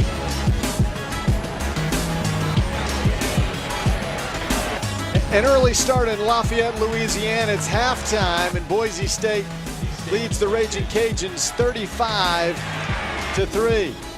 Special guest here at halftime, Carl Benson, the commissioner of the Sun Belt Conference. Excited, Carl, to see you, sir. How are you? Doug, welcome to the Sun Belt, and we're so pleased that ASN and the Sun Belt going to be partners here for this season and hopefully many years to come. Yeah, we're excited. I thought you had a huge upset the other night with App State and Knoxville. That was close. It really was, and that's the type of signature win that this conference really needs to be able to accomplish. The youngest FBS conference, we're only a 15-year-old conference, and we've got teams like App State and Georgia Southern that are the new ones, and then UL Lafayette that's been a kind of a charter member of Sun Belt football, and good complement of outstanding college football. Very, very underrated collegiate football conference. It's getting better all the time. Now 5 bowl tie-ins, and Commissioner, that's impressive. Well, if we were sitting here 2 year ago, it was 2, and we added Montgomery for 3 and Orlando for 4, and now I'll be able to claim Tucson and the bowl out in Tucson in December. And you want to make the announcement? Have you already made it? Well, go ahead. You're the man. Well, they announced last night that ASN will be the partner with the bowl and the Sun Belt and the Mountain West. And today, Boise State and UL Lafayette, Sun Belt versus Mountain West in December, and Tucson will be Sun Belt versus Mountain West on ASN. Yeah, we were proud to be a part of that last year, but now with the Sun Belt, we're very, very excited. Let's talk about some of the stuff that the Sun Belt Conference has done with the flooding situation down here in Louisiana. Schools from all over the Sun Belt have helped. South Alabama saw their big truck rolling today with supplies. I know you're very proud of what the schools have come together and done. Well, I think that it's an indication that that sports is important. Yes. But outside of sports, there's a family of those of us that are part of the intercollegiate athletic family, and to see what South Alabama and Coastal Carolina and just right down the list of Sun Belt schools that have helped out to shore up this community, and then especially here the student athletes that are part of the UL Lafayette program, what they've done. Some of them have lost their homes and their possessions, and they're out there helping others that are in the same condition. In talking to the players and the coaches from Lafayette, they described it as humble sweat going out of the community, and it's so important for these young men. Not all are from Lafayette, but to go out and experience and help the people who live close by this university. We're 11 years removed from Katrina, 120 miles from Lafayette to New Orleans, and people talk about Katrina all the time, but there isn't anybody on that UL football program that probably experienced, maybe some family members, but it wasn't quite the Katrina magnitude, but the devastation and the people who've lost homes, very, very comparable. Oh, no doubt. Opening kickoff in the third quarter. Commissioner, we appreciate your time, sir. Great meeting you. Likewise, look forward Doug. to working with you this entire season on ASN. 8 to 9 to 10 games, we'll be there. Looking forward to it. Sun Belt Conference, really a tremendous football league, terribly exciting. And I thought App State was going to beat Tennessee the other night. I really did. And it came down to an overtime situation. Commissioner, thank you very much. Thank you, Doug. Appreciate it. Now, let's see if the Raging Cajuns can get something started here in this second half. First half was a struggle, Keith, but they did look pretty good in that final drive of the second quarter. Well, it'll be important for them to come out. They finally got something established rhythm-wise, see if they can come back out to stay ahead of the chains here and stay away from the penalties. 9 penalties for 66 yards in the first half. They go back to the ground game. Elijah McGuire. And A.J. Jennings gets the start. 4 weeks ago, joined this team, the transfer from LSU. Learned he was going to be the starter just a few weeks ago. And trying to build chemistry. And Keith, we saw some problems with that with penalties and missed receivers in that first half, but this is what he does well. Does a nice job there. They spread everybody out, go with the quarterback draw. He does a nice job. He can run the football, there's no question that he can do that. I've been impressed with it. He hasn't had a lot of rhythm and had a lot of time. The defensive front for Boise in the first half really took control of the game. He earned his degree, his undergrad degree at LSU, fifth-year senior, highly recruited. What a great effort right there. That was going to go for a lead. Oh, and Lee does a great job laying out, knocking this football away. McGuire's got space in the football right there. That's a great effort individually. 3 and out. As good as the Boise State offense has been, and they've been pretty impressive so far here today in Lafayette, the defense, Keith, and there were some question marks. There is, and the linebackers, we knew there weren't any question marks with the linebackers. They've been outstanding, but their defensive front's been good, and their 2 safeties have played well in the ball game. Stephen Coots from Brisbane, Australia, has been really a shining star for the Raging Cajuns so far today. Another good punt. Good coverage by the Cajuns. That was Butler on the return. And the Broncos' first drive in the third quarter will start at the 28-yard line. Well, the first 5 minutes, even though you've got a 32-point lead, and Rippins was just not good, he was outstanding. He was 17 of 23 for 304 yards, 2 touchdowns. And boy, he did a nice job. Laid the ball up, showed great touch, and then has to use arm strength to get to the outside here. And then he uses his eyes. It's what I was so impressed in that first half. Looking one direction, coming back to the other. Rippin has worked from the shotgun primarily, but several times up under center. Wow, gaping hole over that left side. Big gain by Jeremy McNichols. Charging up close to midfield. That's good blocking up front. This is a veteran offensive line, and they've done a good job up front. You can see the numbers right there, just outstanding. 304 yards in the first half, 2 touchdowns. Spurback, a rare drop by Spurback.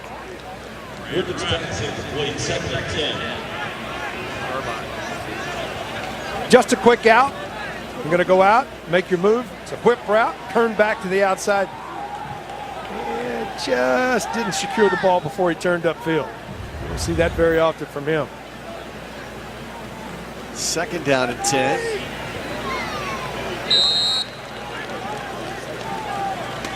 Now is Spurback on the carry.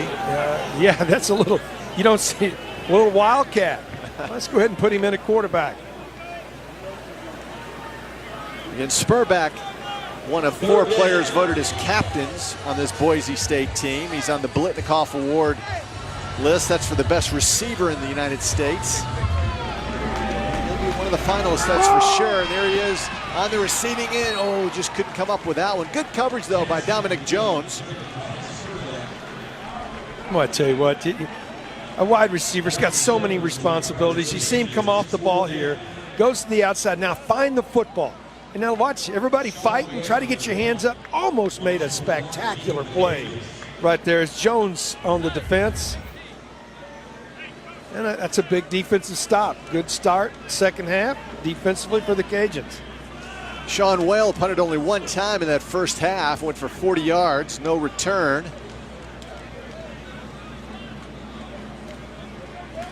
McGuire deep for the Raging Cajuns, signals for the fair catch at the 11-yard line. And it will be the second drive of the second half for the Raging Cajuns. You know, Keith, you think about the history here, and Jake Delhomme, who was an incredible quarterback with the Carolina Panthers, took them to the Super Bowl. He was a star performer here. How about Brian Mitchell, who was a quarterback here in the NFL, a running back, return man? Right, and then you got Charles Tillman. I mean, there's been some awful good players played here in Lafayette, Louisiana. And I, by the way, one of the best restaurants I had the opportunity Prejean's last night was outstanding. I'm an Etouffee guy. You liked and it? that was outstanding Etouffee. Had good frog legs to go with it. Boy, the food in this town, unbelievable. There's a pitch back.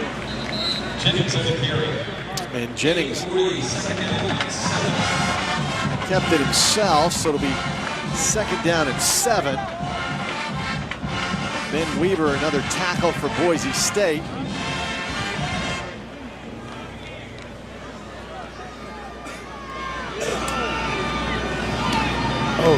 There's another run by McGuire, and he got hammered by Vallejo. I mean, Vallejo, this is how you play what is basically a nickel position. He's a linebacker, but he's also a strong safety. He just comes down. He's staying on the outside. He's got trips to his right. He knows that he may have to fall into inside coverage, recognizes run, comes up, fills a hole. Can't be played any better than that right there. 3rd down and 6. Raging Cajuns need to keep this football. Keep the defense on the sidelines. They will not. Jennings gets sacked. Jabril Frazier in there. That's a coverage sack. You can't really blame that, Doug, on the offensive line. They gave him the full 4.5 seconds to throw the football. Just great coverage in the secondary. There's no place to go with the football. So that's a coverage sack. You got those defensive backfield coaches, first thing they came back and said, hey, they got the credit for the sack, but the reason you got it is because of your coverage. Stephen Coots has been busy. He's punted 5 times today. Long of 54, a 44-yard average. Couldn't ask for anything else from your punter. It's a low boot, wobbly one, but does get a nice bounce. Fielded at the 42. And a terrific tackle by Lafayette. Wow. Coming out of nowhere was Grenier. Trey Grenier brought down Butler.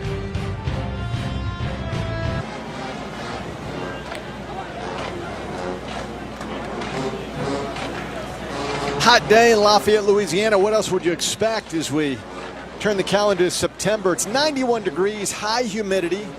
Sun is boiling right now. And back in Boise, Idaho, as you look at the fans there from Boise, 63 degrees, no humidity right now in Boise, Keith. Well, it's not quite that you could double that on the field, I would think. Somewhere around 115 degrees on the turf. Yeah, it has to feel like it's over 100 degrees, but Boise State hasn't really suffered any problems, haven't seen any cramping from the guys. Good play there.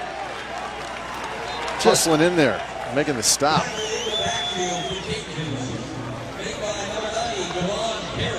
Perry does a nice job of coming off the corner here now. Just unblocked. He gets his opportunity, comes in, comes unblocked, and makes the play. Raging Cajuns rolling in a lot of defensive linemen now. They have a lot of new faces, plenty of junior college transfers. Ripping to his tight end, Danins. Boy, these tight ends do such a great job. They just find a spot in the zone. And that time sliding back to the inside. He had a defender behind him, screen that defender away with his body and makes it a very manageable 3rd down. 3rd down and 5. And Rippon gets it out of his hands so quickly. And that is another 1st down. DeMuss. Now this is a formation. With the motion, it creates havoc on the secondary because what happened there, everybody's in man coverage that time because they're bringing a blitz, and then the motion comes to the outside. The safety and the corner have to switch responsibilities. They didn't get that switch, pitch and catch 1st down. DeMuss is very fast, powerfully built kid, but runs a 4.38 40. There's so many weapons for this Broncos offense. Quickly to the outside. Rippon, Spurbeck dodged one defender and went forward for 5.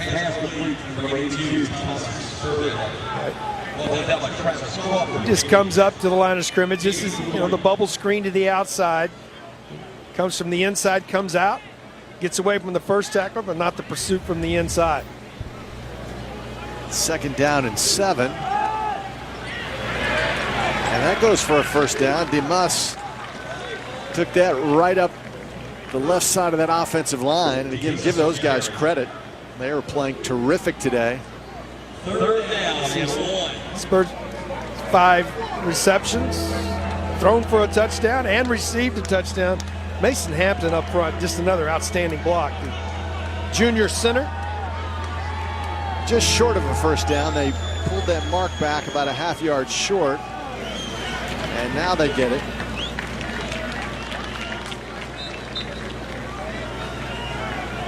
And the Broncos throw it all over the lot, but they can play power football, Keith. Well, Coach Harston talked about the fact is, you get a lead, you got to be able to play basically power football, run ISO, and we've seen it 3 times on this drive. New set of downs. Back to the ground it goes.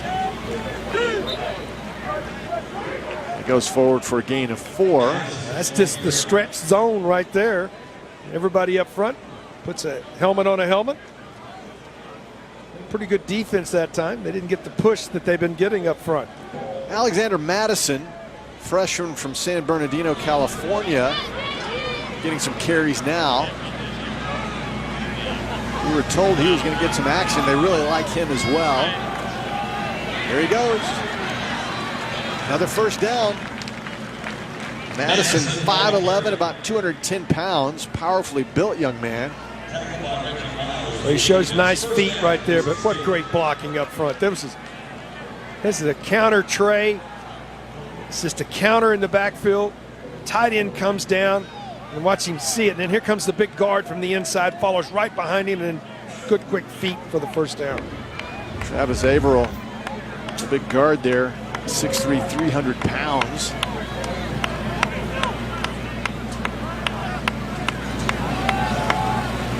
Staying on the ground. Again, Madison picks up a couple of yards there. There's always games inside of games sometimes, especially as a coaching staff, and you're an offensive line coach. You've come out and said, hey, we're going to run the football. We've got a 32-point lead. We want to take some time on the clock, shorten the game, and it's your responsibility to get a push. This front, these 5 guys up front have done a nice job on this drive. 2nd down and 8, under 7 minutes to play, 3rd quarter here in Lafayette, Louisiana. Madison, another first down. Cutting back the opposite direction. Huge hole. Good vision with his eyes to see the hole, the seam open up to the outside. Bounces it out there and gets the first down. How about his running level? He's a guy that's down. His shoulders are down, 3.5, 4 foot off the ground when he runs.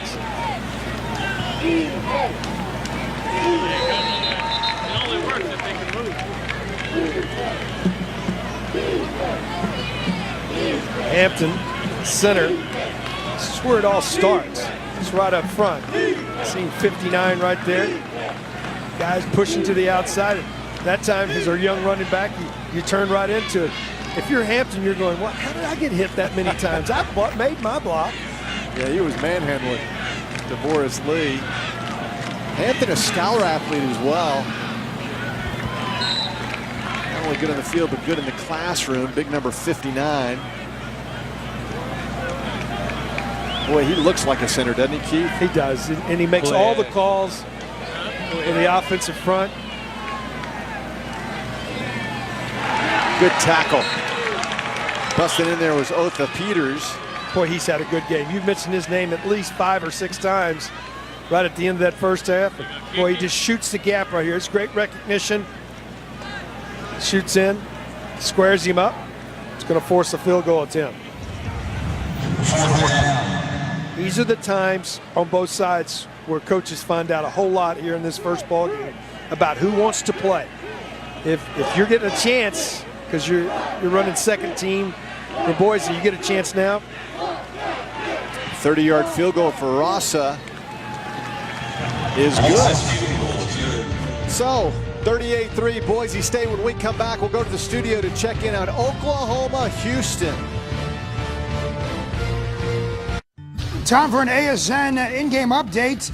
Houston trying to shock Oklahoma. Short field goal by Austin Seibert for 53 yards, but no problem. Brandon Wilson, 109 yards, return for the touchdown. The Cougars up 26-17. Doug, Keith, back to you.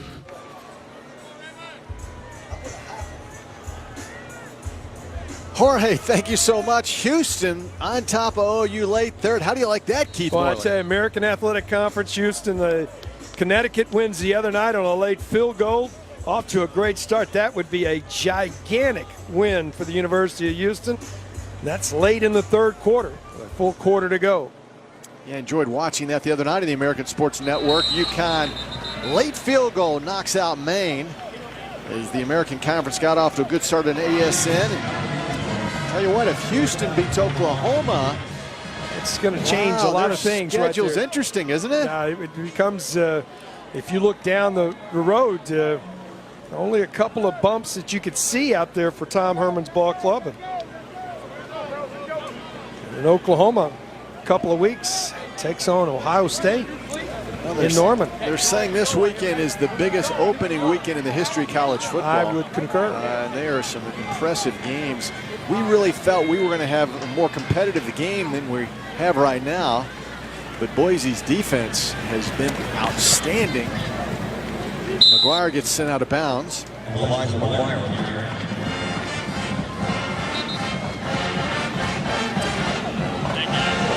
Houston actually is on ASN next weekend against the University of Lamar.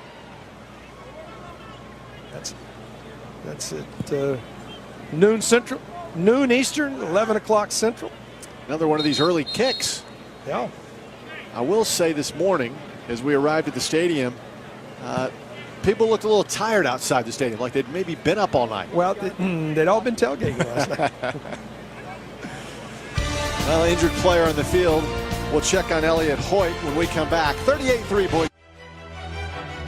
Ramp in the right calf area, Keith. First one, we're doing a nice job of hydrating. Again, well over 100 degrees, 100+ degrees on the turf here, and the humidity is high. Head coach right there said, you know what?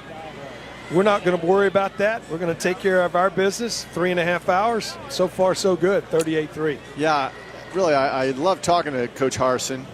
No nonsense guy, and that's what he said. Listen, we don't even talk about heat and humidity. We talk about 3.5 hours taking care of our business, and that's it. So they're allowing everybody to hydrate here. It is going to be that type of afternoon across the South and all the games across the country. See the cool zone. You know, you come off the field, that fan with that little mist blowing, you get in it. You find a way to get in it. Cajun Field was originally built in a swamp area. It's nicknamed the Swamp. I mean, we are in Bayou country. And it is warm down there in that field. In fact, they always proclaim we were the original swamp before the University of Florida and Steve Spurrier named Florida Field the Swamp. They've had some big wins on this turf, and again, this is the first game of the season. We see some talent in that side of the football. Sometimes it just takes a little time to mesh. A lot of junior college players, brand new quarterback, transfer, young offensive linemen working their way in.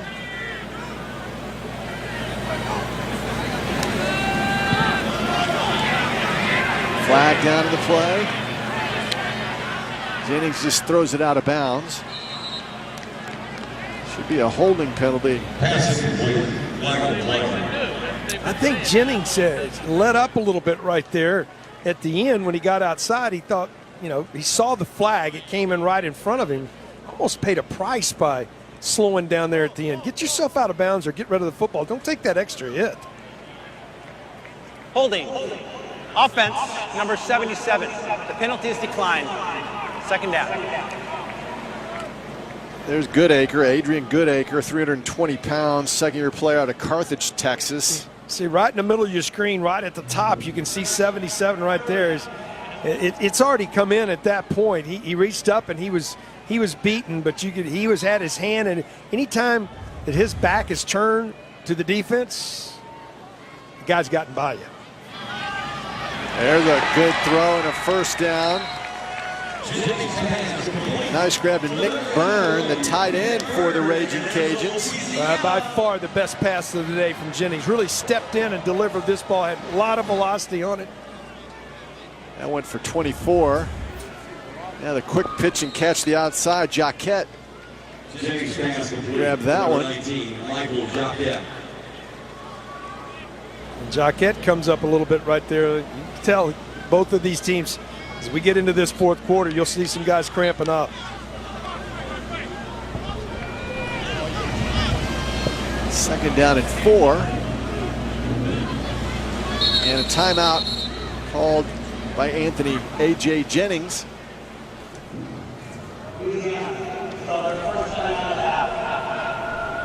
He saw something. Obviously, he got to the line of scrimmage. You could see it right there. He looked up, saw something he didn't like. I said, we call timeout. Let's talk about it. Yeah, he told the coach he thought the play clock, he said it was down to 2 seconds. No, there's no way. The pass was just completed, and they were sprinting to the line of scrimmage. I don't think it had been reset.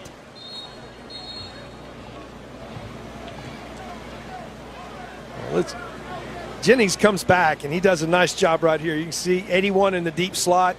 He finds that seam, but you got to put a lot on that. You've got that one little window to get it in. By far AJ's best pass of the day, and a nice route.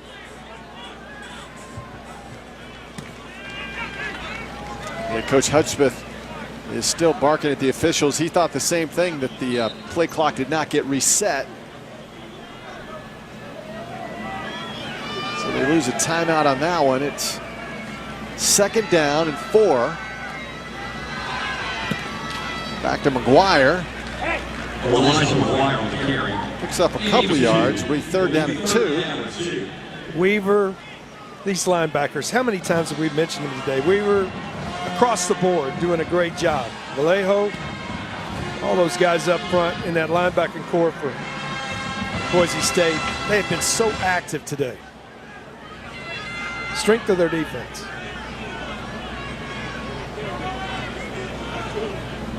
Third and 2. Jennings will keep it himself. There's a first down. That's what we thought we would see more of. They're trying to get into that rhythm, Keith. Feel a little bit of a rhythm coming on for the Raging Cajuns. That was actually Jalen Nixon coming into the game to play quarterback, to run the Wildcat. He is listed as a quarterback.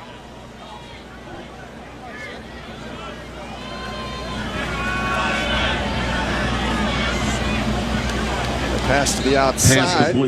Number 27, Jordan Wright. Jordan Wright caught that one, his first grab today.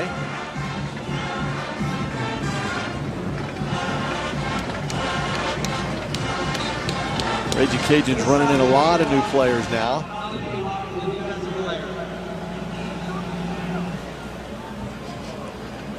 You get the right to substitute if you substitute.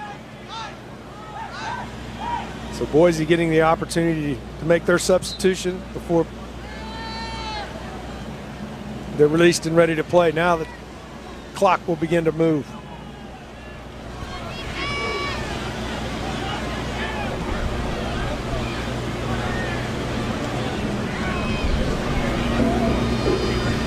Second down and 6 up.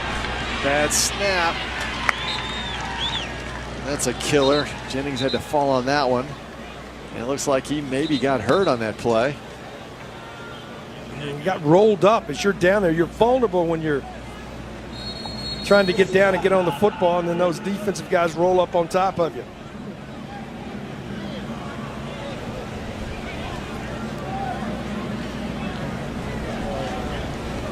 Gordon, an outstanding center. This time, this gets underneath it. Body was off balance, and then right here at the end, boy, you pay a price when you go down to get that football. Jennings still down on the turf as they check that right leg. Jalen Nixon is the backup quarterback, started 6 games last year. He's a 5th-year senior as well. He came in for that one play for the first down run. Jennings appears okay, jogging off the field.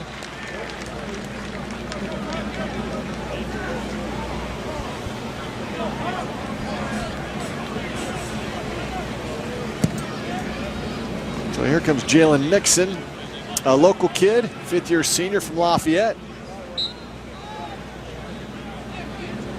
It's 3rd down and 19 for the Raging Cajuns.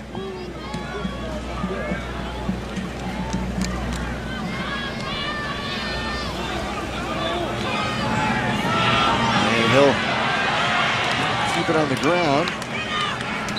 Pick up 4th down at about 9 yards.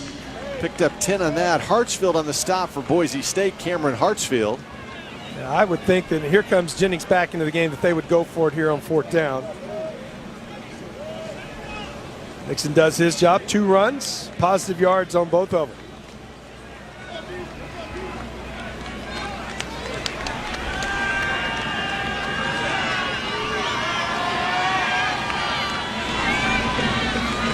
Jennings going for his tight end, and that's intercepted, flag down. A pass interference penalty more than likely. There's Raymond Ford, excuse me, still running and finally brought down around the 43-yard line. The flag back inside the 10. Nick Byrne was going up for that grab, and it'll be defensive pass interference against Boise State. When you get beat as a defensive back, we'll get the call here. Pass interference. Defense, number 15. 15-yard penalty and an automatic first down. And you get beat, and you as a defender have the offensive player behind you. You go up, you got to try to turn back for the football, but his left hand there before he turned his head, that's what the penalty came from.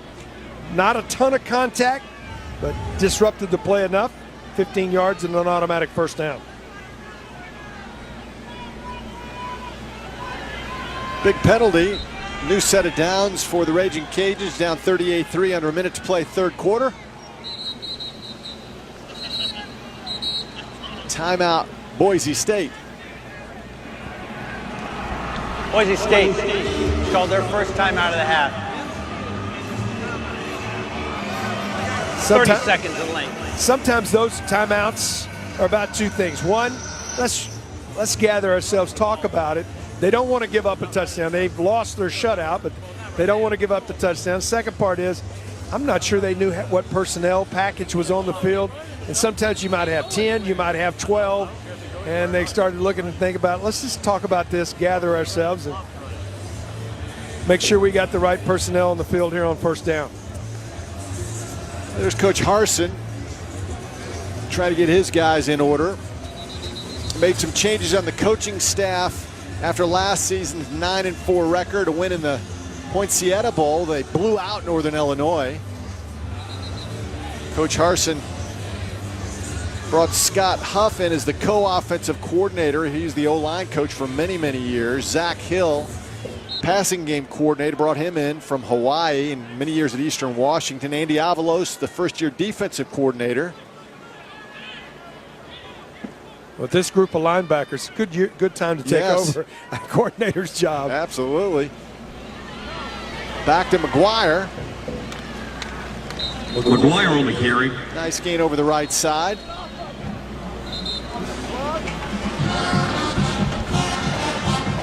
Blake Whitlock, freshman, true freshman from Reno, Nevada, getting some playing time now for the Broncos at linebacker. In on that stop. Ford doing a nice job, the junior leading that time. Left guard comes out. Boy, he does a nice job once he gets out in front of that trap. Going nowhere. Making that stop was Whitlock, who we spoke of a moment ago. Stopped in the backfield. The number 36, Blake Whitlock does a nice job. Sam linebacker comes up. Again, linebackers after linebackers after linebackers. They have a bevy of them. And that's the end of the third quarter here in Lafayette, Louisiana. Raging Cajuns on a nice drive, their best drive of the game. And they trail Boise State 38-3. One more quarter to go in Cajun country.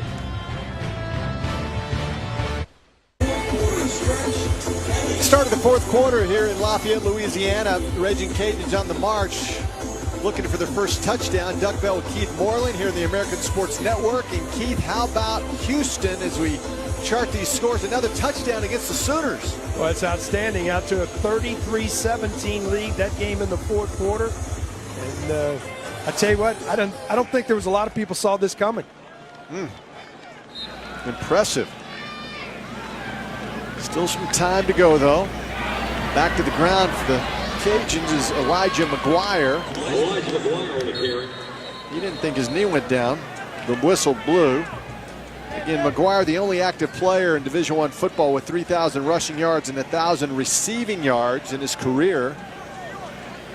All-purpose player. They line him up at running back. He could play wide receiver. His hands are terrific. Although Boise State's done a nice job bottling him up.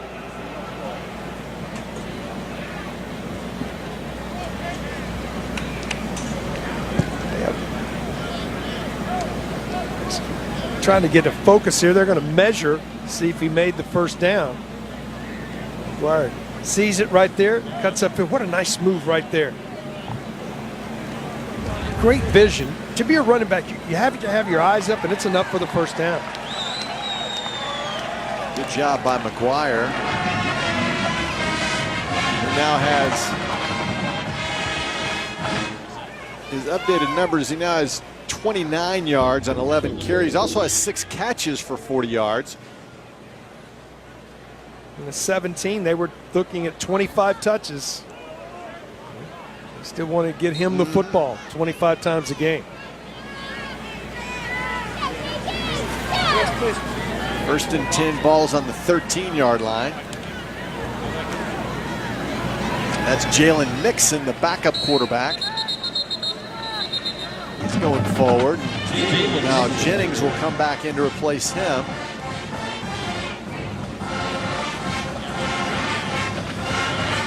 Three plays in at quarterback. All three have been productive plays.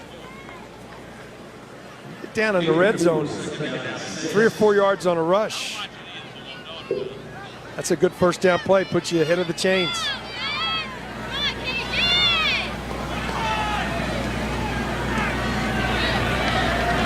McGuire took a nice pop but went forward. Austin Silsby delivered the initial blow.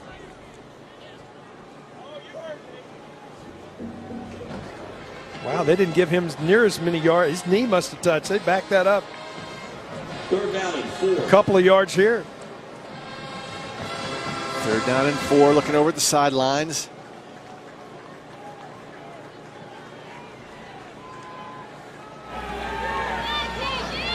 McGuire lines up just to the left of Jennings, and now a flag down. Looks like a little movement along the front for the Raging Cajuns. False start. Offense, number 67, 5-yard penalty. Still third down. That was Ken Marks. He's a freshman from Beaumont, Texas. And their left guard. And again, these Cajun offensive linemen, they are big hosses. Marks is 315 pounds.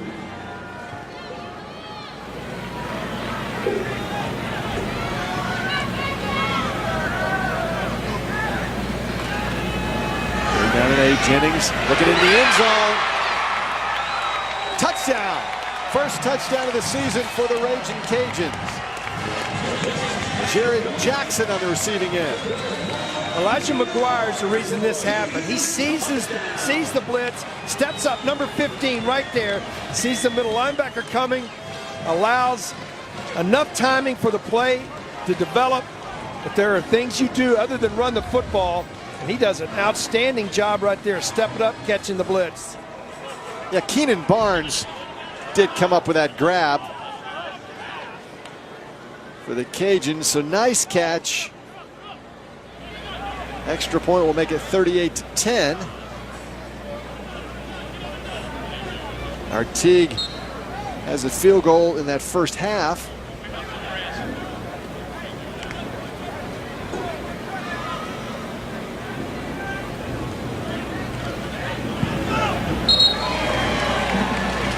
And it's good.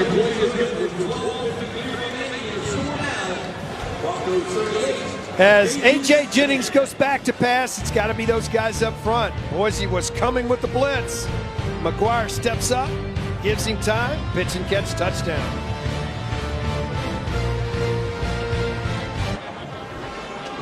.38-10 ball game. 18 touches in the game for Elijah McGuire. He's got 6 in the air, 12 rushes. But right here, he stepped up right before the play, realizing that Boise was coming with a middle blitz. Makes a great block right here that allows Jennings time to deliver the football for the touchdown.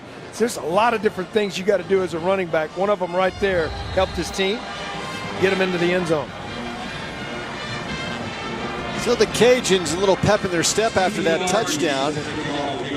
And talking to Melvin Smith, the co-defensive coordinator for the Cajuns, he said one of the keys, they had to create turnovers. And so far, 0 turnovers for the Broncos. They've had a clean game.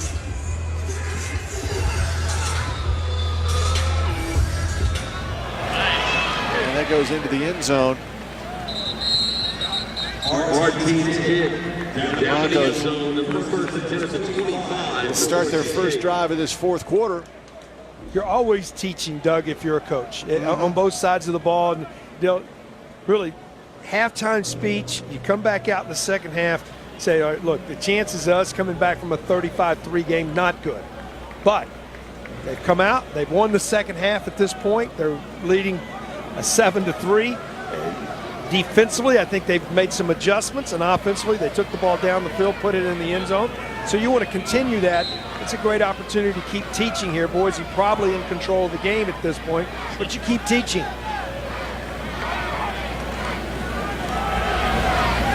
Staying on the ground. And the Broncos, Demas took that handoff. It's when you find out when guys want to play. Gain of 7. Demas still in the backfield. Rippin. Looking deep. Almost brought down for a catch by Chaz Anderson. Troy McCollum was on the cover. McCollum does a nice job of turning, finding the football here. His own single coverage does a nice job pushing to the outside, use that sideline, makes a great field. Technique-wise, can't play it any better than he just played it right there. McCollum from Miami, junior out of South Florida. 3rd down and 4 for the Broncos. Looking for the tight end, Danens. It should be a first down. It is. First down, Boise State. I tell you what, this young man, Brett Rippon, does not look like a sophomore, folks. Who comes back, he feels the pressure, knows he's going to get just hammered, steps into the throw, and delivers a strike.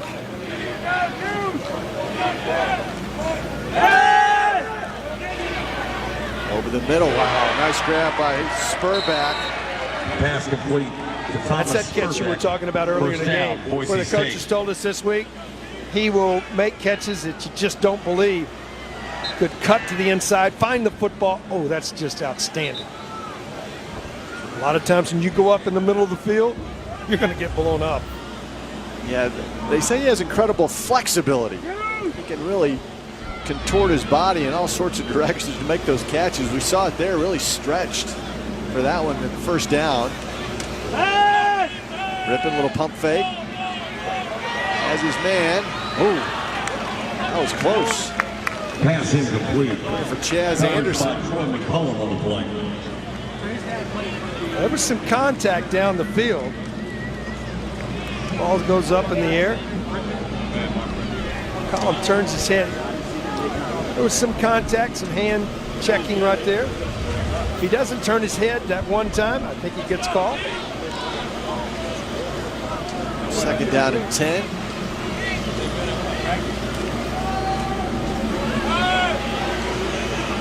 Bemus broke a tackle and gets the first down. Nice run. Bemus on the carry. First down, Boise State. Does a nice job just finding, keep pushing. And then when he finds that little crease, able to turn upfield, then yards after contact. Gets the first down. That nifty 12-yard pickup.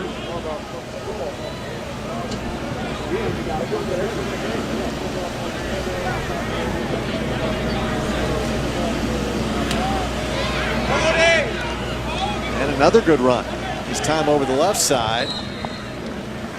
Bemus on the carry. Tackled by Crawford for Travis Crawford. Can't talk enough about the group of tight ends that are basically H-backs, wide receivers, and tight ends. There's 4 of them. And we haven't even seen their best today. Rowe, he was unavailable in the game. Those guys have done an outstanding job at the tight end. Blakely, Knight, across the board. Madison has carried it 6 times in the second half for 29 yards. Here's another carry. Big hole over the right side. Nice move by Alexander Madison. Madison on the carry. Tackled by number 22. 17-yard pickup. Reggie Miles in the stop. First down, Boise State. Just great blocking up front, too. And then he makes that good move right there. Touchdown saving tackle.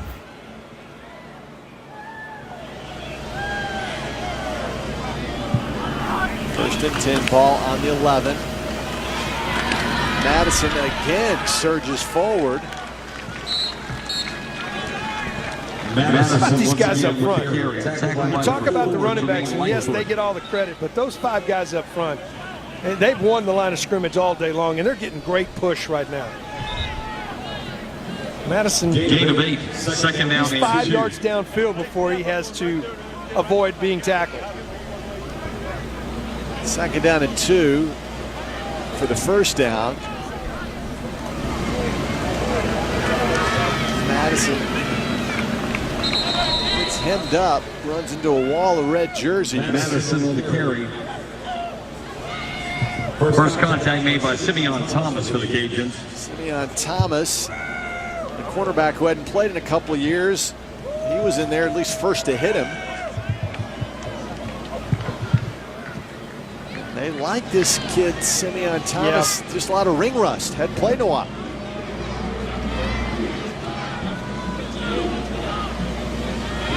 Rippin.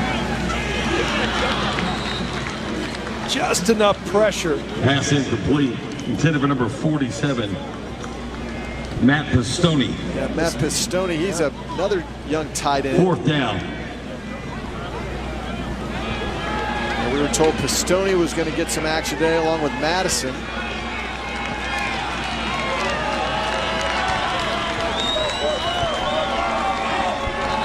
Fourth down and 1 for the first down. Rippin gives to Madison, who surges into the end zone for a Broncos touchdown. Touchdown, Boise State. That was a real nice drive. Mixing in the run and the pass, the offensive line gets it done. Makes a nice move in the backfield right here. You can see it ground level. Good push up front. And then he makes a nice cut when he sees that hole. Gets his shoulder square into the end zone. Awesome. So it's in the extra point. And the extra point is good. That was an 11-play, 61-yard drive that answered the Raging Cajuns drive. So Boise State back up 45-10. 8:44 to play here in Lafayette. First game of the season. At the University of Louisiana. Touchdown for Alexander Madison as a Boise State Bronco. And you really understand why the coaches are so excited about him, young man from San Bernardino, California. He looks really comfortable, doesn't he? Quick first step. He's got some speed, and he finished. 3 different runs on that drive, and then punched it in from 2 yards out for the touchdown on 4th down. Always teaching moments. Talk about the second half, how you play. It changes things a little bit. If you're Boise, they came out probably with a little different mindset with a 32-point lead at halftime. On the other side, you want to find out, hey, we're going to continue to compete. What we've seen in the second half, the Raging Cajuns will compete. Raymond Calais, the speedster, hasn't been able to get that lane yet. Boise State has done a nice job on special teams. You know, Keith, it's been a clean game, no turnovers for either team. Yeah, both teams taking care of the football. We've not clean penalty-wise. We've had a lot of laundry on the field in both sides. But the biggest jump that every football team will make is from week 1 to week 2. Every coach I've ever been around says, you know, those little things, because it's the speed of the game starts to slow down for these kids. They're back in class. You get in more into a routine rather than what you go through in camp. And also, you're playing another opponent. Those are the numbers for Anthony Jennings in his first game for the Raging Cajuns, fifth-year senior, transfer. Not a bad day.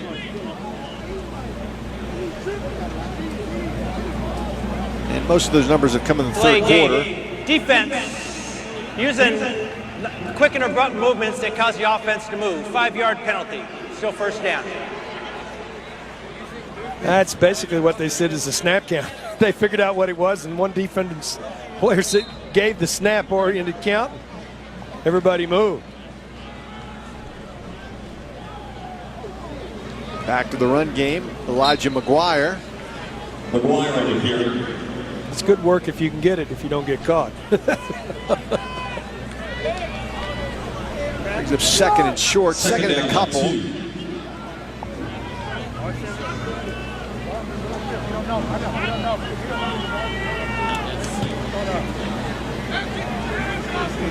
Look, quarterback draw here. Oh. To the outside it goes. It is caught. And it stayed in bounds. That's a first down. That's Jamarcus Bradley. Route understanding his quarterback's in trouble, comes back. It's a quick out. Now watch him right here. Come back to the football. Keep coming back. As your quarterback's in trouble, does a nice job. That's the first time we've seen 5 wideouts from the Raging Cajuns that they didn't run quarterback draw. Picked up 8 yards, and now back to McGuire. Hard to tackle. And he worked his way up, a gain of 9 yards. One of his best runs of the day right there. Did a nice job getting to the outside. And how about his balance? By the sideline and finished it.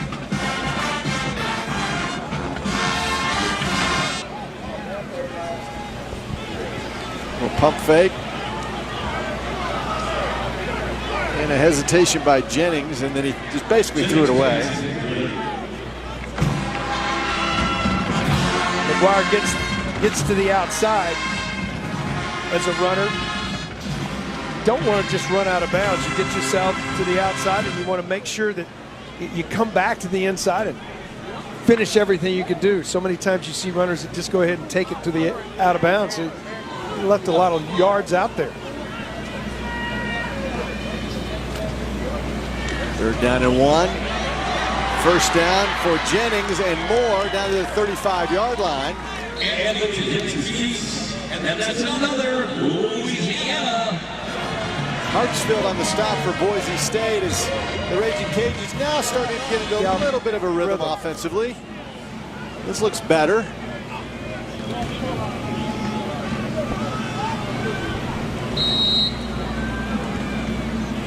That was right up the middle. It didn't go anywhere. Well, I've made the point 2 or 3 times here in the second half. This is when you find out what kids you've got on your club that want to play and continue to play hard. Don't look at the scoreboard. Look what you do on the field for every snap. These guys right now are still playing hard. Yeah, Jordan Wright, redshirt freshman in there, running back from Pearl, Mississippi. So I'm looking at that wristband with the plays on it. He's in motion now. Good job by Jennings finding the open receiver. Another first down for the Raging Cajuns. It goes to Matt Barnes. Barnes does a nice job finding the soft spot right there, just sitting down in the zone. As he comes off, oh, right there, you can see, oh, I'm wide open. I just stop, look for the football, and the first down. 1st and 10 from the 21. And overshot an open receiver that time. Jennings pass incomplete.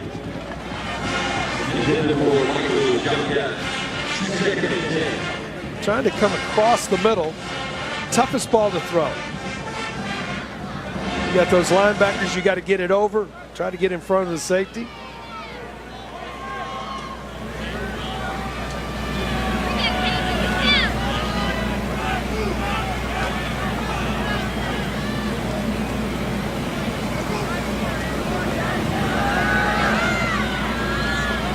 Back to McGuire, got low and high, got hit low and high. Actually, that was Calais.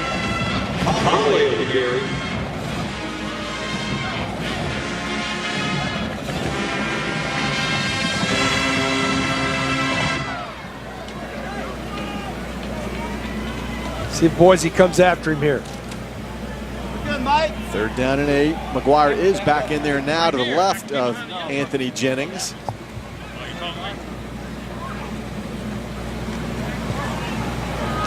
Quick pass. Jennings read the blitz. As a wide receiver, you've also got to read that. He saw the linebackers were coming. Jennings said, I got to go to my hot route. As a receiver, you got to read that. Instead of going into your route, you've got to read, all right, the blitz is coming. I got to look for a quick throw, and nobody there.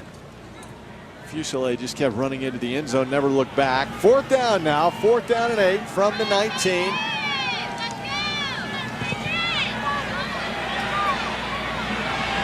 And he's in trouble.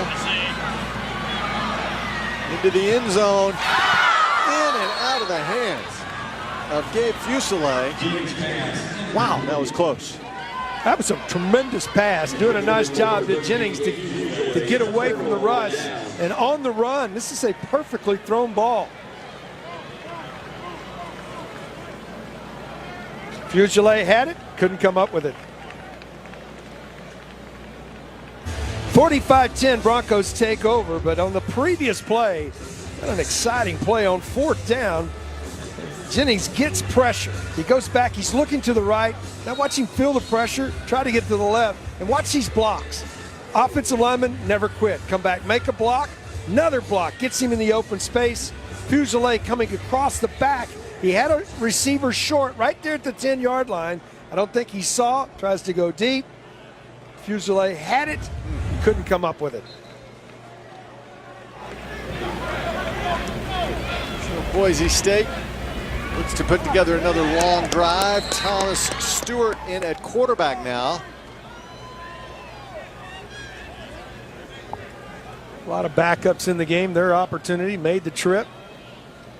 Don't get too excited, though. This is when you start to see penalties again in the first ball game, when guys get their first opportunity to get on the field.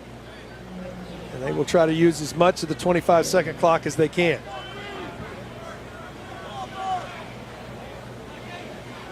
Ryan Wolpen in at running back.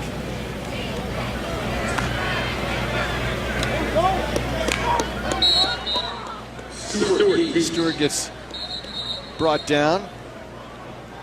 Temper's getting a little bit right now going on. It's hot. Been on the field all day. And if you're wearing a red uniform, you can look at the scoreboard.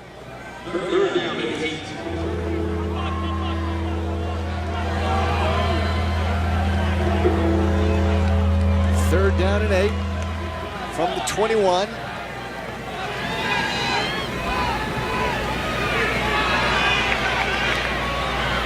Keeping the play alive. Finding a wide open receiver. Huge play by Thomas Stewart.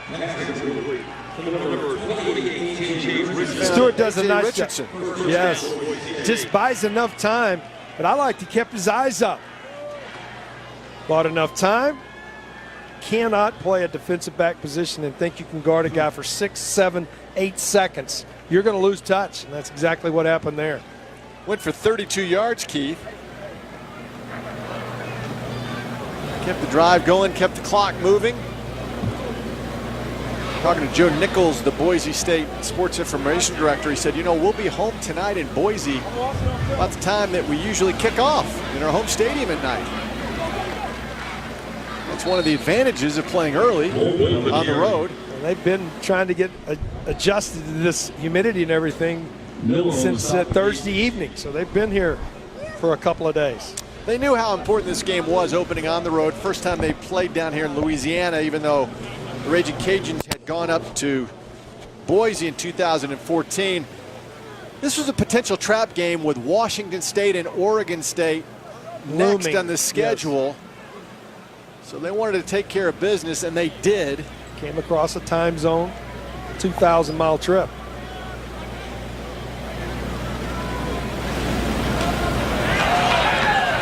Nice move there by Wolpen. Ryan Wolpen. Wolpen on the carry. He does a nice job here. He feels the pressure, plants that right foot in the ground, spins out of it, able to get the first down. Yeah, 7-yard pickup, transfer from Northern Colorado.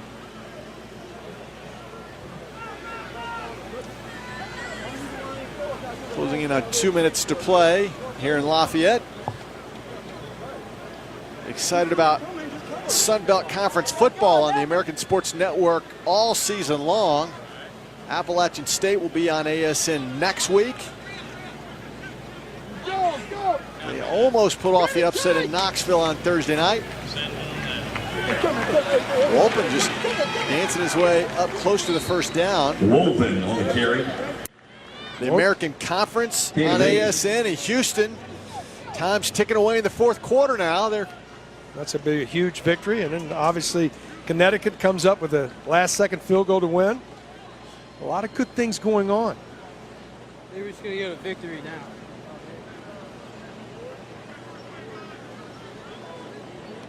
Boy, Coach Harsin has worn that windbreaker, that jacket all day. And it is hot down there. Boy, more power to him. Look at that. Sleeves underneath the shirt. Doesn't seem bothered by that, Keith. Well, they play in 100-degree heat or 9 degrees. He said, says, you know, weather is not a factor. I can see that. I guess maybe that's what he told the kids. I'm going to wear long sleeves all day, so don't complain about the weather. Really a good coach. Excited to be back at Boise State. He is a Boise State guy. Played there, assistant coach, offensive coordinator for the great teams. Victory formation. Time ticks away. Boise State will go to 1-0. Raging Cajuns will be back to the drawing board, but good things happened in the second half for the Raging Cajuns. A lot more continuity. You're absolutely right. This team did not quit. Boise got off to a 28-0 lead early in the game. I'll tell you one player you got to look at. Brett Rippon was outstanding in this ballgame. So Mark Hudspeth, the head coach of the Raging Cajuns, will trot across and shake the hands of Brian Harsin. First time they have met on the football field. And it was an impressive show offensively and defensively for Boise State. Well, I think the defensive linebackers for Boise State were just outstanding. Rippon was outstanding at quarterback, and then we saw some of the new weapons, like a Cedric Wilson, who was outstanding in the first half, and then Sporbeck was what he is, an All-American receiver. Well, for Keith Moreland and our entire ASN crew, I'm Doug Bell. The next Sun Belt Conference game on ASN is next Saturday night. Look forward to that. Our final score again from Lafayette, Boise State 45, Raging Cajuns 10. For the latest news and special features on your teams, go to AmericanSportsNet.com. Time now to check in with our ASN studio in West Palm Beach, Florida. Thank you, everybody. Have a great day. Summer vacation doesn't have to end after. I'm looking. He's wearing a blue shirt.